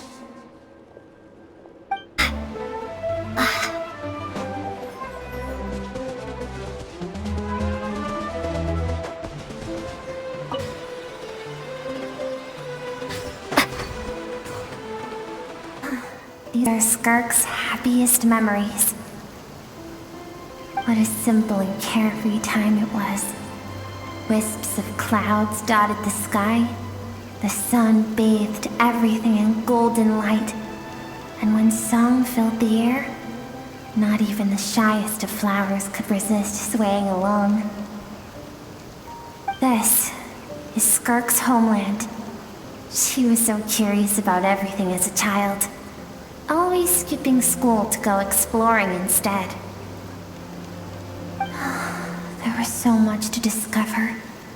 The treasures at the bottom of the sea, the secrets beyond the stars, and that merchant ship packed with adults wearing those strange clothes. Yes, the ship. That was the beginning of the end. was a spaceship. When it arrived, the people that disembarked wore smiles on their faces and spoke of friendship. They claimed to be merchants from a neighboring planet, looking to establish trade. Skirk's parents, her relatives, her neighbors, everyone welcomed the newcomers with open arms and allowed them to explore the planet. To them, the visitors were guests and should be treated with hospitality. No one had any idea of what was to come. Several months later, an army of unknown origin arrived without warning and carried out a ruthless campaign to destroy everything and everyone on the planet. Skirk had skipped school that day, like so many times before, so she was not caught in the immediate wave of destruction. But when she came home that day, only fire and ruin awaited her. Countless people cried out to her for help. People she knew and loved. Friends and relatives. The little girl who lived next door. The shop owner with the bad leg. The bad-tempered teacher she had made fun of just that morning.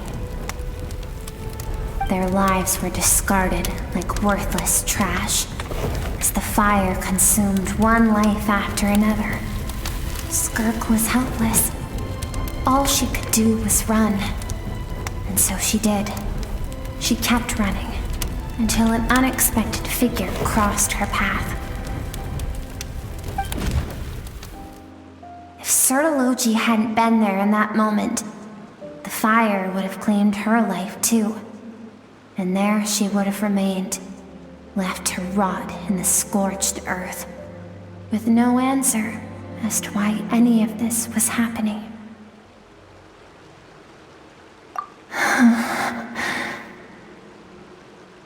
Because she and her people were seen as a threat. As the initial merchant ship explored the planet, they discovered that it hadn't always had the condition to support life. Yet there was evidence of human activity, even during the periods of extreme heat or cold in the past. Further research revealed that, over time, the people of this planet had evolved the ability to adapt to any type of environment or energy source. For that reason, the outsiders viewed them as a potential threat and decided to eliminate them before the threat could rear its head. And so, the army was called, and the so-called danger was wiped from the face of the planet. Senseless, isn't it? Deemed a threat because of a gift they didn't even know they had. Perhaps it was their own innocence and kindness that doomed them. But in the end, that was lost to the blaze as well. If those with power get to decide good and evil, then all you can trust in is the sword in your hand. And so, before death could claim her, she ran. She ran and never stopped. No one wants to relive their most painful moments. Well, that brings us to the end of the story. This is as far as we can go. Skirk is waiting over there. For both of us. Let's go to her. It's time to fulfill my purpose. And my greatest wish over all these years.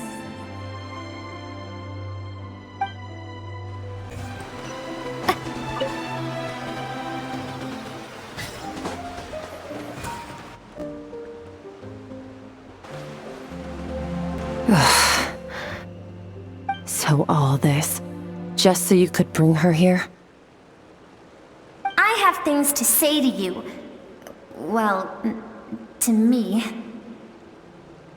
I want someone to witness our reconciliation, even if it takes an argument to get there. And she is the best choice in this moment. Her suppressed emotional self The version of herself she keeps locked in the recesses of her mind, stifled by reason. All those rejected impulses, those discarded aspects of your past selves, they are a part of me now.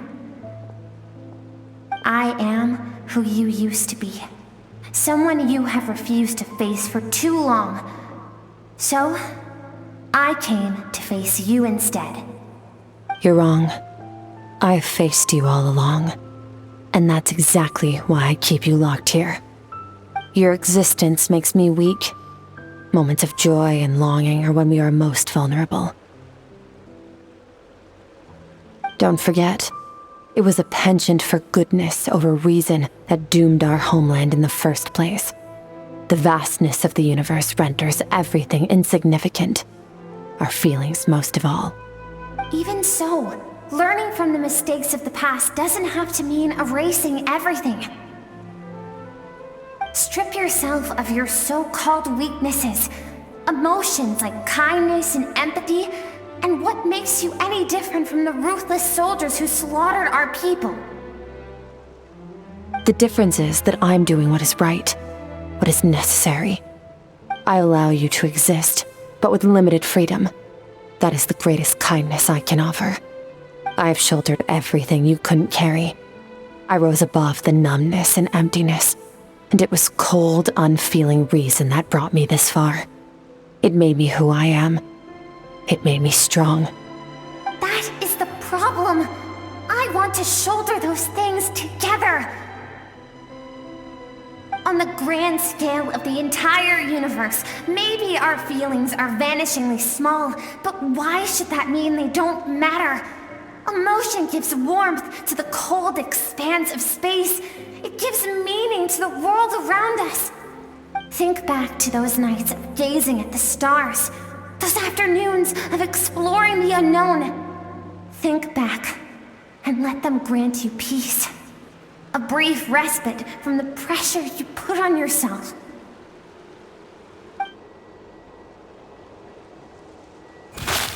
That isn't what we need. It's exactly what we need. Aren't you curious about why recovering your strength has taken longer than normal this time? Finally, you get to the important part. That is the only answer I came here to find. Then look around. Look at your inner world. You cast aside your dreams and curiosity, and in doing so, you lost your original motivation. You severed all connection to who you used to be, so you can no longer draw strength from your past. Now, the only things driving you forward are fear and survivor's guilt. But these cannot take you far enough. And so, this river, the source of your strength, grows more polluted by the day. And you think that means I should seek help from a weak little thing like you?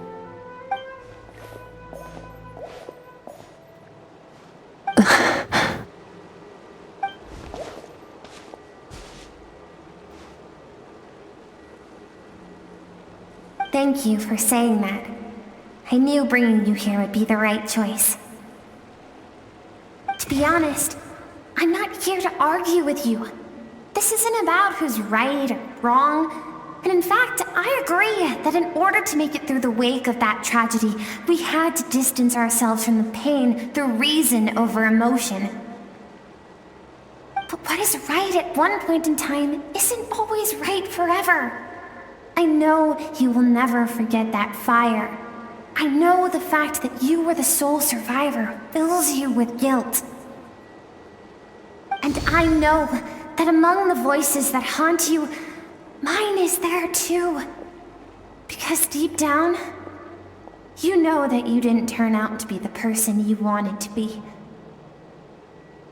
All those unfulfilled hopes are like knives to the heart. And I don't want you to hurt anymore. So even if you can't accept me, I hope, at least, that you can let go. I keep thinking, Maybe it would be better if I had died. I wouldn't be haunted by that fire all the time. I wouldn't have to go on like this.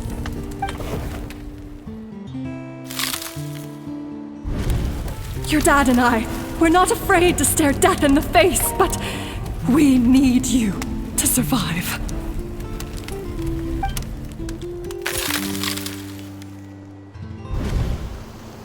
I'm sick of being a kid. There's so many amazing things out there, and I'm ready to see them all.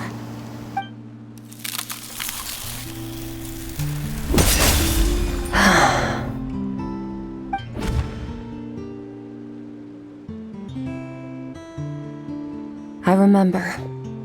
There was a song Mom and Dad always sang when we went out to fetch water. Dancing water.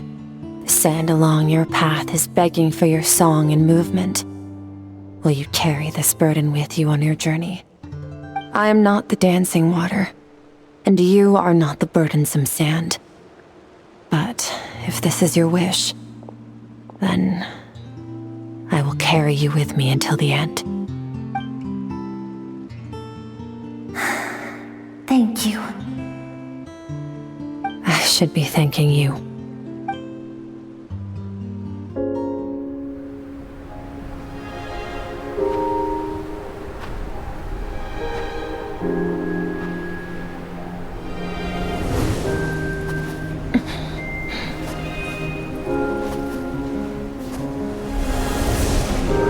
Run, Skirk, run!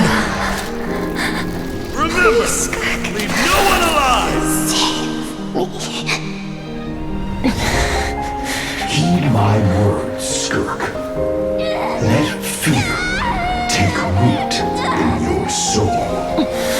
Did you survive? Why was it only you?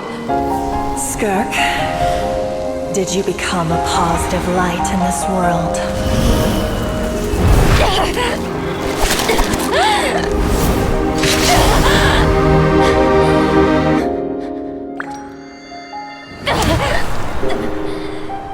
Hey, this doesn't have to be the end.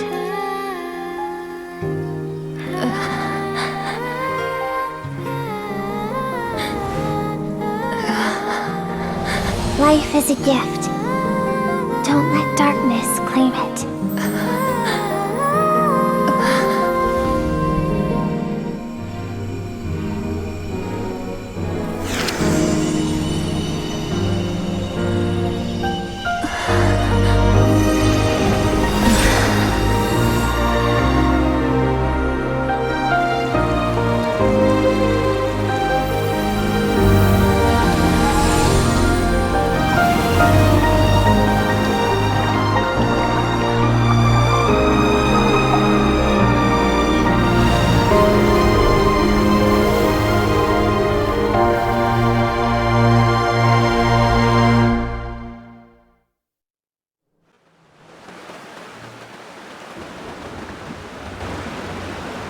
So, you saw my memories then. I once asked my master if survival of the strongest was the law of the universe. He said no, but in a world without order, those with no moral boundaries tend to be the ones who survive. That's why, after hearing his answer, an idea came to mind. An idea that, one day, I would create a new world order. One in which there would never be another tragedy like that fire. One in which power was not the law of the land. But that means I must defeat him. Because my master, Sir Logi, is, at the core, a defier of all rules and order. Yes, and not just because of the gap in our abilities, but also because I have no reason to see him as an enemy. Although his decision to train me was not made out of kindness, he did everything a master should. He saved my life, taught me the sword and the principles of strength. And for that, I respect him. I know, and it's not something I want. But Master never goes back on his word. I have to treat everything he says as a promise. He's no longer into that, but he sends me messages through the abyss every now and then. Most of them are simple greetings, or an answer to one of my questions. Every time I hear from him, my heart skips a beat. And I wonder if this is the moment where he'll finally appear before me and tear down everything I've built to pieces. Maybe that means I do live in eternal fear, just like he said. Yes, I respect him, but I'm also afraid of him. And for that reason, the pursuit of strength consumes every moment of my life. I don't know what Master has planned, but I have to be ready. Help me? Why? This isn't your fight.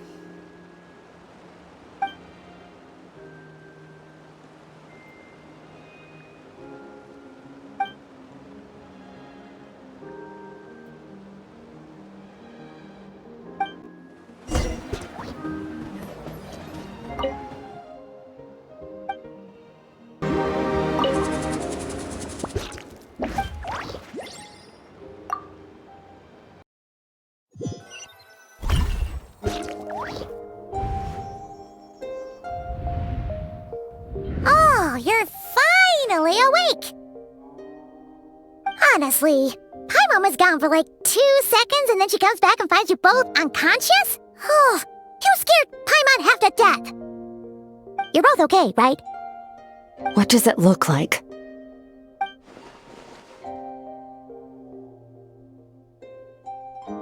Only water from the source can cleanse the rot and filth that flows from the past into the future. I taught you to incorporate the experiences from your journey into how you fight. I suppose what happened today will become an inseparable part of who I am. Okay, so Paimon feels like she's missing some important context. But whatever. Paimon brought back tons of delicious snacks! Let's dig in!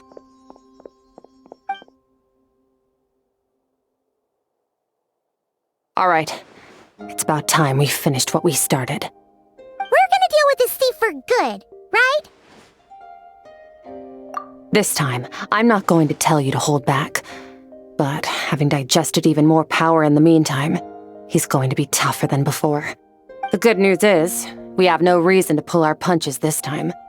So, let's go. Same place as last time.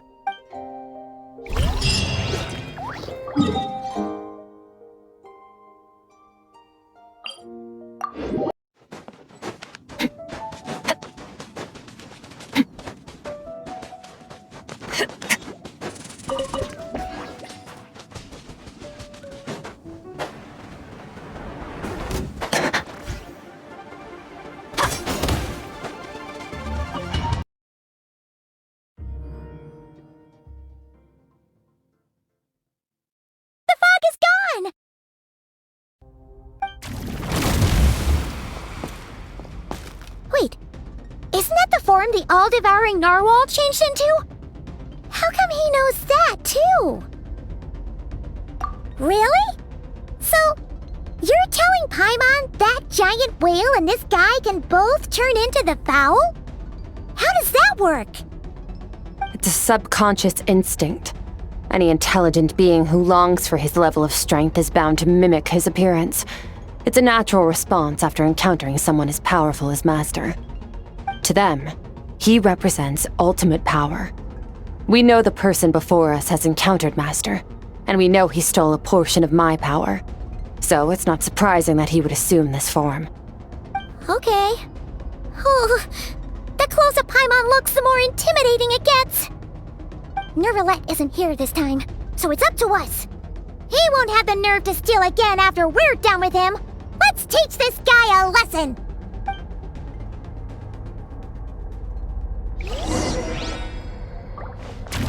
Eternal. Paradigm shift! Everlasting.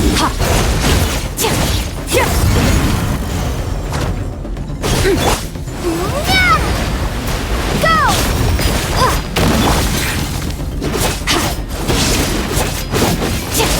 Merciless! Another star goes out! How forgotten your training, I hope.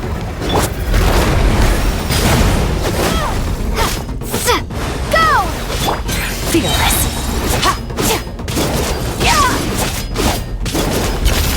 Into the void!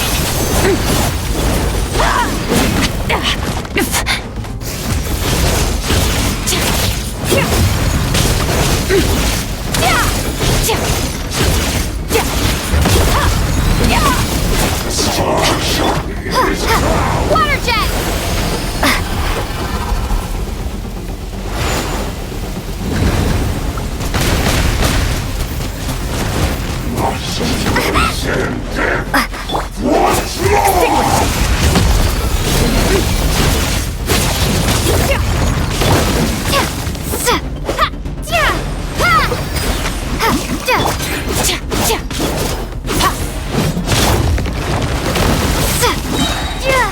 Bombs away!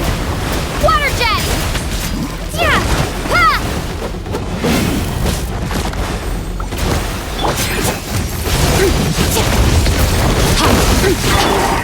Water jet!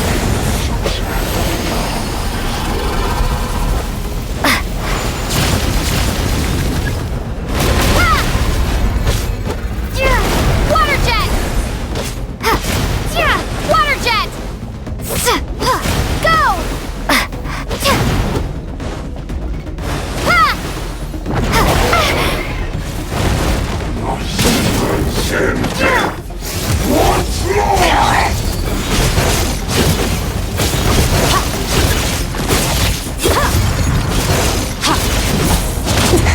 That's what I wanted.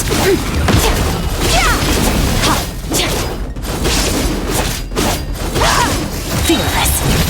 And never starve those out!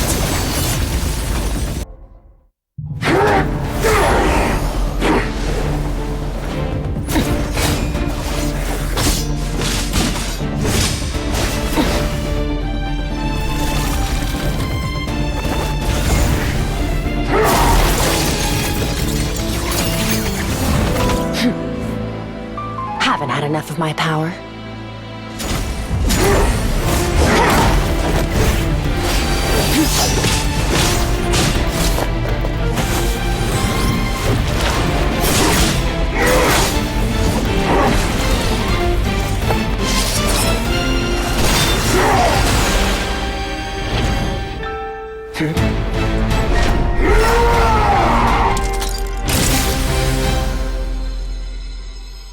Well then, let's see how much more of this power you can handle.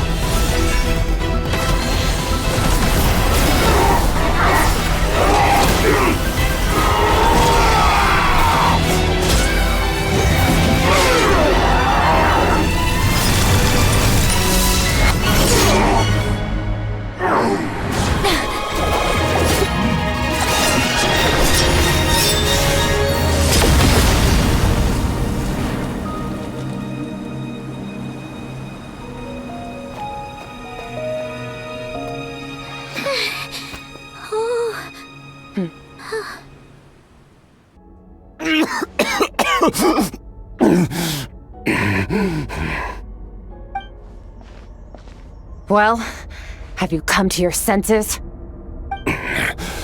You saw that my body was at its limit. So, you deliberately channeled your power into me, knowing that it would destroy my shell from within. Such power, such keen battle instincts. So you must be... Skirk, Sertologi's disciple. How long has it been? How long has he been away from Tevat? Hundreds of years. Hundreds?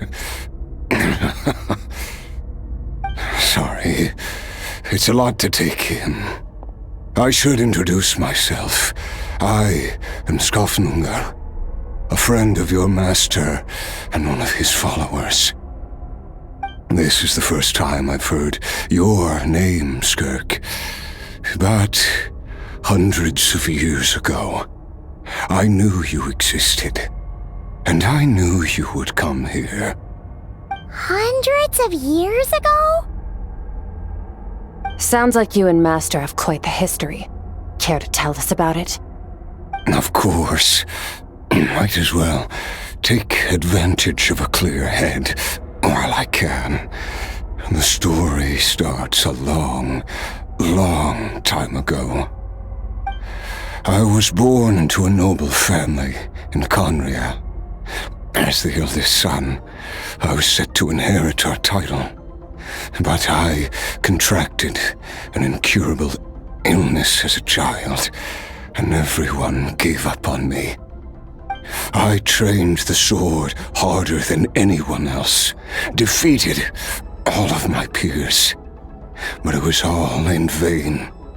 When other people looked at me, all I saw in their eyes was pity or a strange glee in my misfortune. Even my parents were just waiting for me to die. Over time, my heart hardened, and I became aimless. That was the point where I met your master, Sir Taloji. We were similar in age, but different in background. He was born in prison, the son of criminals who had been sentenced to death. He spent his childhood wandering the streets, facing more criticism than the literary works in the Universitas Magistrorum. Yet, he always wore a smile on his face, as if kindness and malice were one and the same, and he could not see the difference. I still remember what he said to me when we first met. You need to fight to survive. Even if it's a losing battle, it should light a fire under you. How can you sit back like this and go down without a fight? That does sound like something he would say. He was the first to acknowledge that I was worth something, and he inspired me to keep going. When we sparred together, it was the first time I'd actually felt the thrill of combat. When I was 10, he stole forbidden research materials and managed to cure my illness. It was like there was nothing in this world he couldn't accomplish. When it came to the human form, he was always intent on pushing the boundaries of possibility. But somewhere along the way, I fell behind. My talents were nothing compared to his, and at some point, I realized he had pulled so far ahead, I was too embarrassed to even ask him to spar. After his grand endeavor was successful, he sought me out and said to me, "This planet no longer holds anything of interest to me, so I'm leaving. But first, I have an offer. I can use a power I have just refined to break the curse of immortality for you. Your death was once what we worked so hard to prevent. But the immortality you now face is a different kind of pain altogether." I'll pass. Immortality doesn't sound so bad to me. Since I can't die, it means I have an infinite amount of time to get stronger. Maybe I'll finally catch up to you one day, and we can spar like we used to. Are you sure? I cannot say when I will return.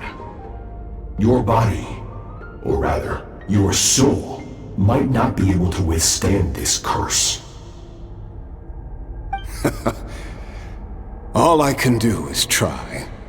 After all, a wise man once told me, people need to fight for their own survival. Wise indeed. Nevertheless, if you grow weary of the pain of immortality, and wish to experience a good sparring match before you wither away, seek out my disciple. Disciple? Never thought I'd hear that word coming from you. Nor I. But Vedifenir said I was destined to find a disciple out there in the universe and bring her to Tibet. You know as well as I, Vedifenir's prophecies are never wrong. Well, now I'm curious about who this disciple of yours will be. All Vedifenir said was that one day, the stars shall bow in her honor. Sounds pretty impressive. Of course. Only the most outstanding people would have the right to become my disciple. Still self-assured as ever, I see. But you're not wrong. I'll be leaving then. Oh, and if you are serious about getting stronger, I left you a little gift in the primordial sea. As I've said before, walk whatever path you want. Freedom means even the wicked get to make their own choices. Waiting for me in the primordial sea was the all-devouring narwhal, already beaten into submission by Sertologi. In its weakened state, I was able to cut off part of its flesh and sew it into my own heart. Your heart? That sounds like torture! How did you even survive that? Because, of course, I bear the curse of immortality. So, you used the curse to turn yourself into a vessel for power. Even with that whale's ability, devouring power like that is not something the human body can withstand. With your body and soul constantly at the breaking point, it was the curse of immortality that sustained you. But that is not the path to strength. You have to pour your heart into it, work for it, dream of it. Instead, you stole something that didn't belong to you, and it backfired. You're right. I should have known better, but I had already pushed myself to my limits, and he was still miles ahead of me. So I had to take a leap of faith. I miss your master. I miss the days when we were all together, troublemakers without a home. I don't regret the choice I made. But if you'll allow it, I do want to apologize. To both of you. After the beating we just gave you, I think we can call it even. You're an interesting one as well. Sertologi's disciple. That's a lot to live up to. It can't have been an easy experience. I know what he's like. He rules with an iron fist, using despair and fear to force you to catch up to him, all the while standing ever out of reach. We're like mountain climbers in the dark, never knowing how much higher we have to climb, or when we will see the sun again. True. But I made up my mind long ago. No matter how dark it gets, I will not give in to despair. I will overcome it. Besides, after hearing your story, I suspect what Master really wants is not a battle that demands his full strength, but rather a defeat without regrets. Oh? Since you're his friend, you must have some things in common. The first time we came here, when you stabbed me through the fog and stole my power, I felt no emotion coming from that spike. But when you had to devote all your strength fighting me just now, I could feel joy and passion emanating from your blade. It was the joy of a researcher discovering the truth of the world, the joy of an artist uncovering a temple of wonders. Interesting.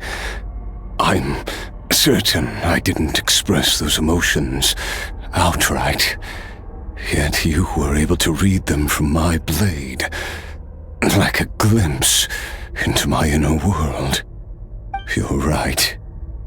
that battle brought me an unbridled sense of joy, and my defeat brings me no regret whatsoever. Exactly. I think Master also craves a battle like that. One where his opponent forces him to use all his strength, unlock the extent of his potential, and transcend his own limits. A battle to end all battles. After which, all can come to an end, including, perhaps, his life. For that very reason, good and evil are meaningless to him. He has one purpose, one goal: to complete himself. It's one of the secrets to his strength. Perhaps you're right.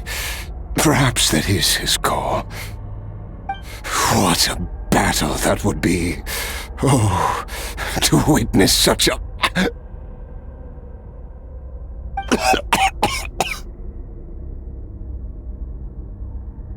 Are you okay?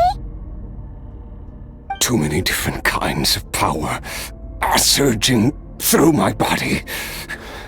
The curse of immortality allows it all to coexist, but it does not remove the pain. I won't be able to hold on to my sanity for much longer. What a shame. I would have loved to witness that battle. Sertologi once offered to free me from this curse. Now, I must ask that of you, Skirk. Can you release me from the pain? I can, but not through death, if that's what you were hoping for. It's not a suitable punishment for your crime. As an alternative, I can take your consciousness, along with all the power you've consumed, and smash it to pieces. The impurities will dissipate, and under the curse of immortality, your mind and body will regenerate. When that process is complete, you will be back to who you were before, no longer tortured by powers you can't control. But it will be a time-consuming and painful process. The decision is yours to make. I accept. And who knows? Perhaps I'll wake up in time to witness your great battle with Sertologi. I have faith that you'll be able to stand against him one day. Though I know it'll be a long and arduous road. If we are climbers in the dark, it appears the dawn has finally broken for me. But your ascent continues. At least, it looks like you are not alone on your journey. I will reach the top of this mountain, no matter what it takes.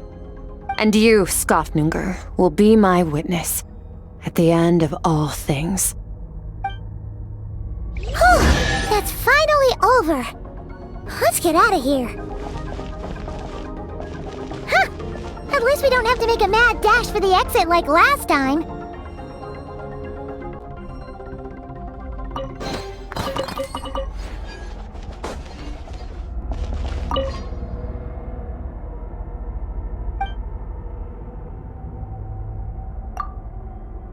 We did it! It's only been a few days, but it feels like forever. Once again, we've proved there's nothing we can't overcome. We're just that awesome. Wow, you sound even more confident than usual. Guess you really have become stronger. Today sure went by fast. It's night already. Oh wait, that reminds Paimon. The stars you mentioned, the ones that died out, are they back now? Yes. The power Skofnunger stole has been returned. So, the stars have regained their light. Great! Huh, it's crazy that you even noticed their light was gone. There are so many stars in the sky. If a few disappeared, Paimon definitely wouldn't be able to tell. I suppose it's because I have gazed upon this sky for centuries. The false stars, hanging in the meticulously planned sky, glittering with rotten light. It's not real. And yet, it is for that very reason that I can look upon it and enjoy the momentary peace it brings. Even the most beautiful of bubbles has to burst. We will return to the real universe one day, whether of our own volition or not. Time marches ever forward. Even the innocent and naive will taste life's bitterness. Yet through hardship, we grow until we learn to seize the sands of time for ourselves and uncover our true strength. Though we gaze upon a false sky, its vastness and majesty is palpable. One can only wonder, what is it going to take for kindness to reign supreme in the vast expanse of the universe? Ugh, this is all going over Paimon's head. But if she knows one thing, it's that the traveler always finds a way. Ever since we met, she has filled Paimon's days with happiness. No matter how tough things get, she always finds a way to make it better. If it's too big a job for one person, then we'll do it with 2. And if 2's still not enough, then 3. We've met so many amazing friends and accomplished so many amazing things. As long as we don't give up, we can make any wish come true. I suppose when it comes to you, anything is possible. Well, I should be going. Now that my power is no longer isolated from my emotions, I need more practice to get used to it. I suppose fate will decide. Maybe we'll bump into each other on the street. Or maybe we'll reunite on a different planet entirely. Regardless, reunions and partings are but passing moments.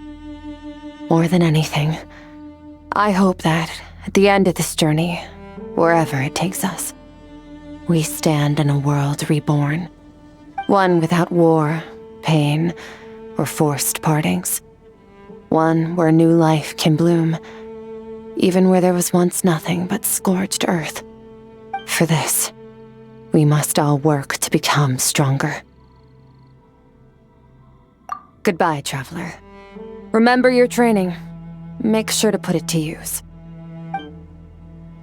Bye!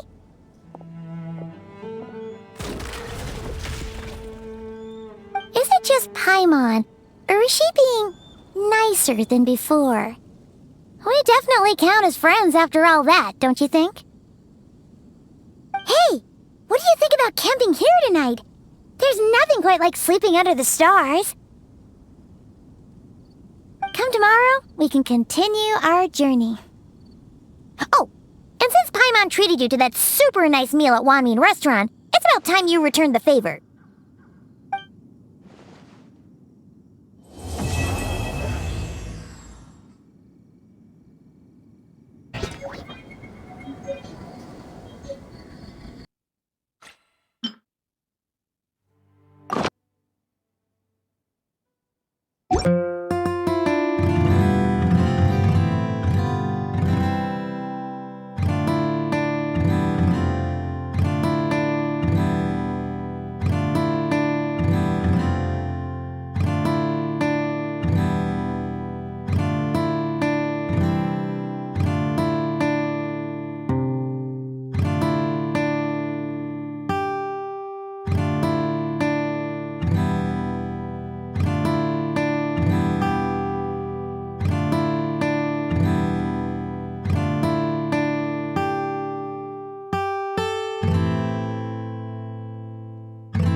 Torn to oblivion! As one with wind and cloud! Fallen leaves, adorn my night! Freeze to the core! Vengeance will be mine. Flickering candlelight.